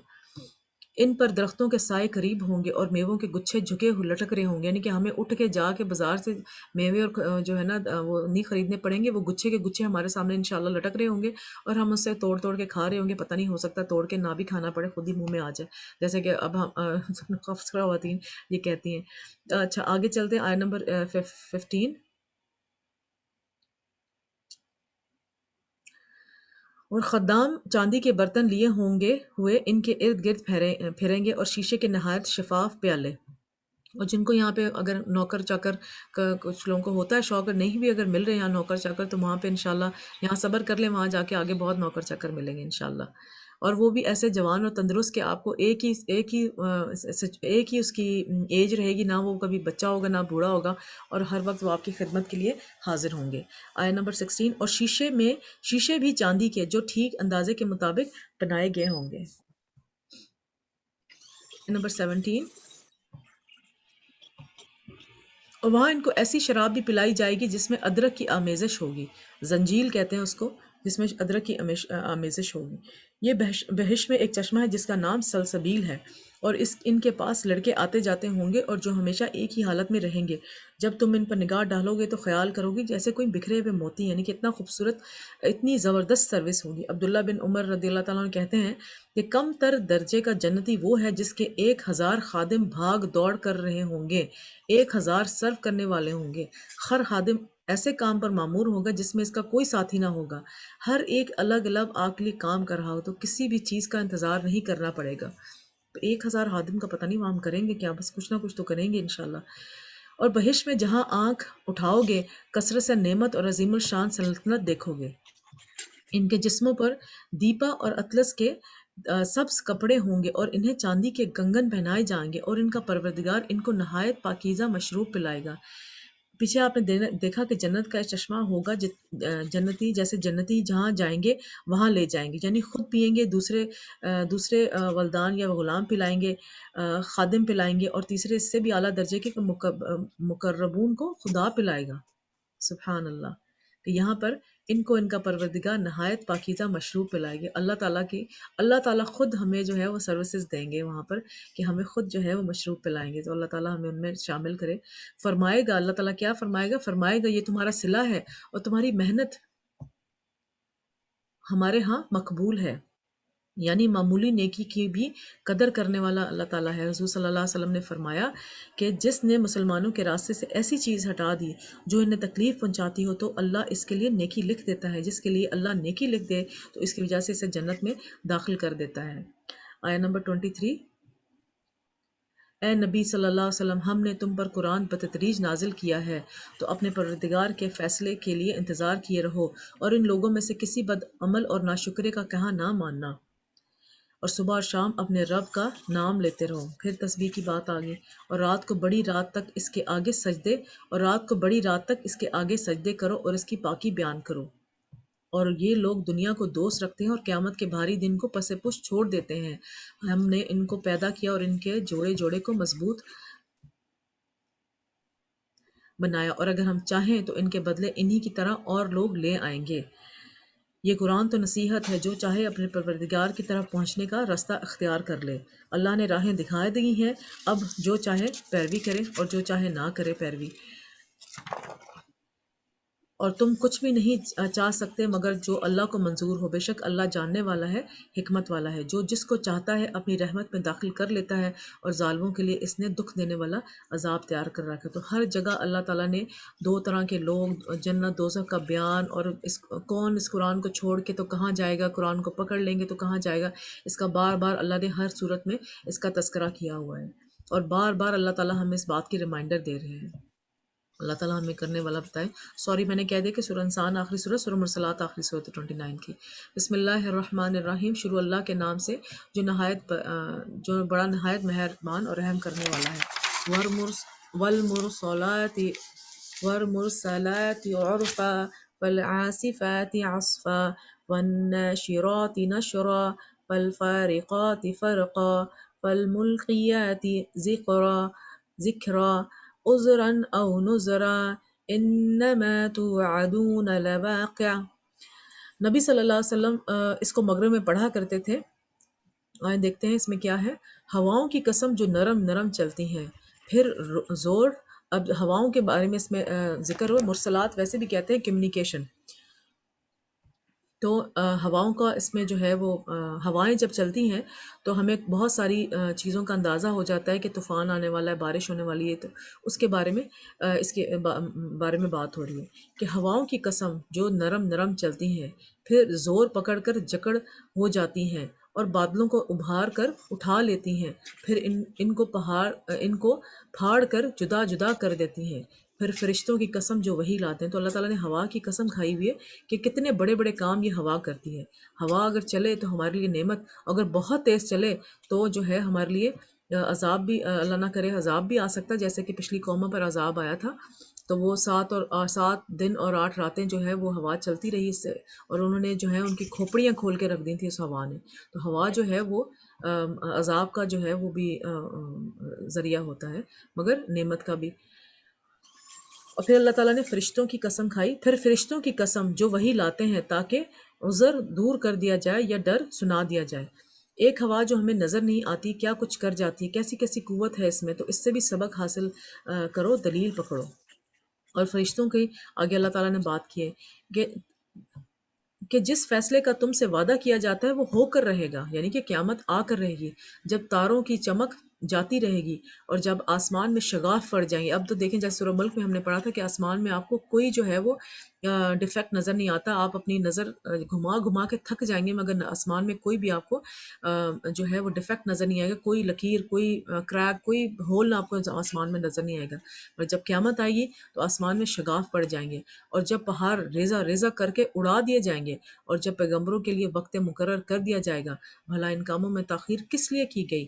فیصلے کے دن کے لیے۔ اور تمہیں کیا خبر کہ فیصلے کا دن کیا ہے؟ اس دن جھٹلانے والوں کے لیے خرابی ہوگی۔ تو وہ دن ساری مخلوق کے فیصلے کا دن ہے، حتیٰ کہ بغیر سینگ والی بکری کا بدلہ سینگ والی بکری سے لیا جائے گا۔ سب سے پہلے امت محمد صلی اللہ علیہ وسلم کا حساب ہوگا، اور امت محمد میں بھی سب سے پہلے علماء، شہداء اور بہت زیادہ صدقہ خیرات کرنے والے، یعنی جو آگے آگے کے لوگوں کے ہوں گے، ان کا حساب پہلے ہو جائے گا۔ بہت ڈرنے کی بات ہے، قتل کے مقدمے پیش ہوں گے، نماز کا حساب لیا جائے گا، جنہوں نے لوگوں کا حق مارا ہوگا، کسی کو گالی دی ہوگی، کسی پر تہمت لگائی ہوگی، کسی کا مال کھایا ہوگا، کسی کا خون بہایا ہوگا، کسی کو مارا ہوگا، تو ان سب مظلوم کو ظالم کی نیکیوں سے بدلہ دیا جائے گا۔ اور اگر پھر بھی نیکیاں ختم ہوئی تو اس مظلوم کے گناہ ظالم پر ڈال دیے جائیں گے۔ تو ہمیں اس دن سے بہت ڈرنا چاہیے اور ہر وقت اس کی تیاری کرنی چاہیے۔ آیت نمبر 16، کیا ہم نے پہلے لوگوں کو ہلاک نہیں کر ڈالا تھا؟ پھر ان پچھلوں کو بھی ان کے پیچھے بھیج دیں گے، ہم گنہگاروں کے ساتھ ایسا ہی کیا کرتے ہیں۔ اس دن جھٹلانے والوں کی خرابی ہوگی۔ وَيْلٌ يَوْمَئِذٍ لِّلْمُكَذِّبِينَ، اس دن جھٹلانے والوں کی خرابی ہوگی۔ کیا ہم نے تم کو حقیر پانی سے نہیں پیدا کیا، یعنی کہ نطفے تھے، پھر اس کو ایک محفوظ جگہ پہ رکھا ماں کے پیٹ میں ایک وقت معین تک، یعنی کہ 9 مہینے، پھر ہم نے اندازہ مقرر کیا، سو ہم کیا ہی خوب اندازہ مقرر کرنے والے ہیں۔ اس دن جھٹلانے والوں کی خرابی ہے۔ کیا ہم نے زمین کو سمیٹنے والی نہیں بنایا، یعنی زندوں اور مردوں کو، اور ہم نے اس پر اونچے اونچے پہاڑ رکھ دیے اور تم لوگوں کو میٹھا پانی پلایا، یعنی کہ اس پہاڑوں کو اللہ تعالیٰ نے زمین کے اوپر جمایا ہوا تھا کہ کہیں زمین ڈولے نہ، اور آپ جو ہے آپ کے لیے رہنے کے لیے آسانی پیدا کی، اور اس میں پھر اللہ تعالیٰ نے میٹھا پانی بھی انسان کے لیے بنایا۔ پھر اس دن جھٹلانے والوں کی خرابی ہوگی، کہ قیامت والے دن جو یہ ساری اللہ تعالیٰ کی نعمتوں کو جھٹلاتا ہے اس دنیا میں، ان کے لیے خرابی ہوگی۔ جس چیز کو تم جھٹلایا کرتے تھے اب اس کی طرف چلو، یعنی اس سائے کی طرف چلو جس کی 3 شاخیں ہیں، نہ ٹھنڈی چھاؤں اور نہ شعلوں سے بچاؤ،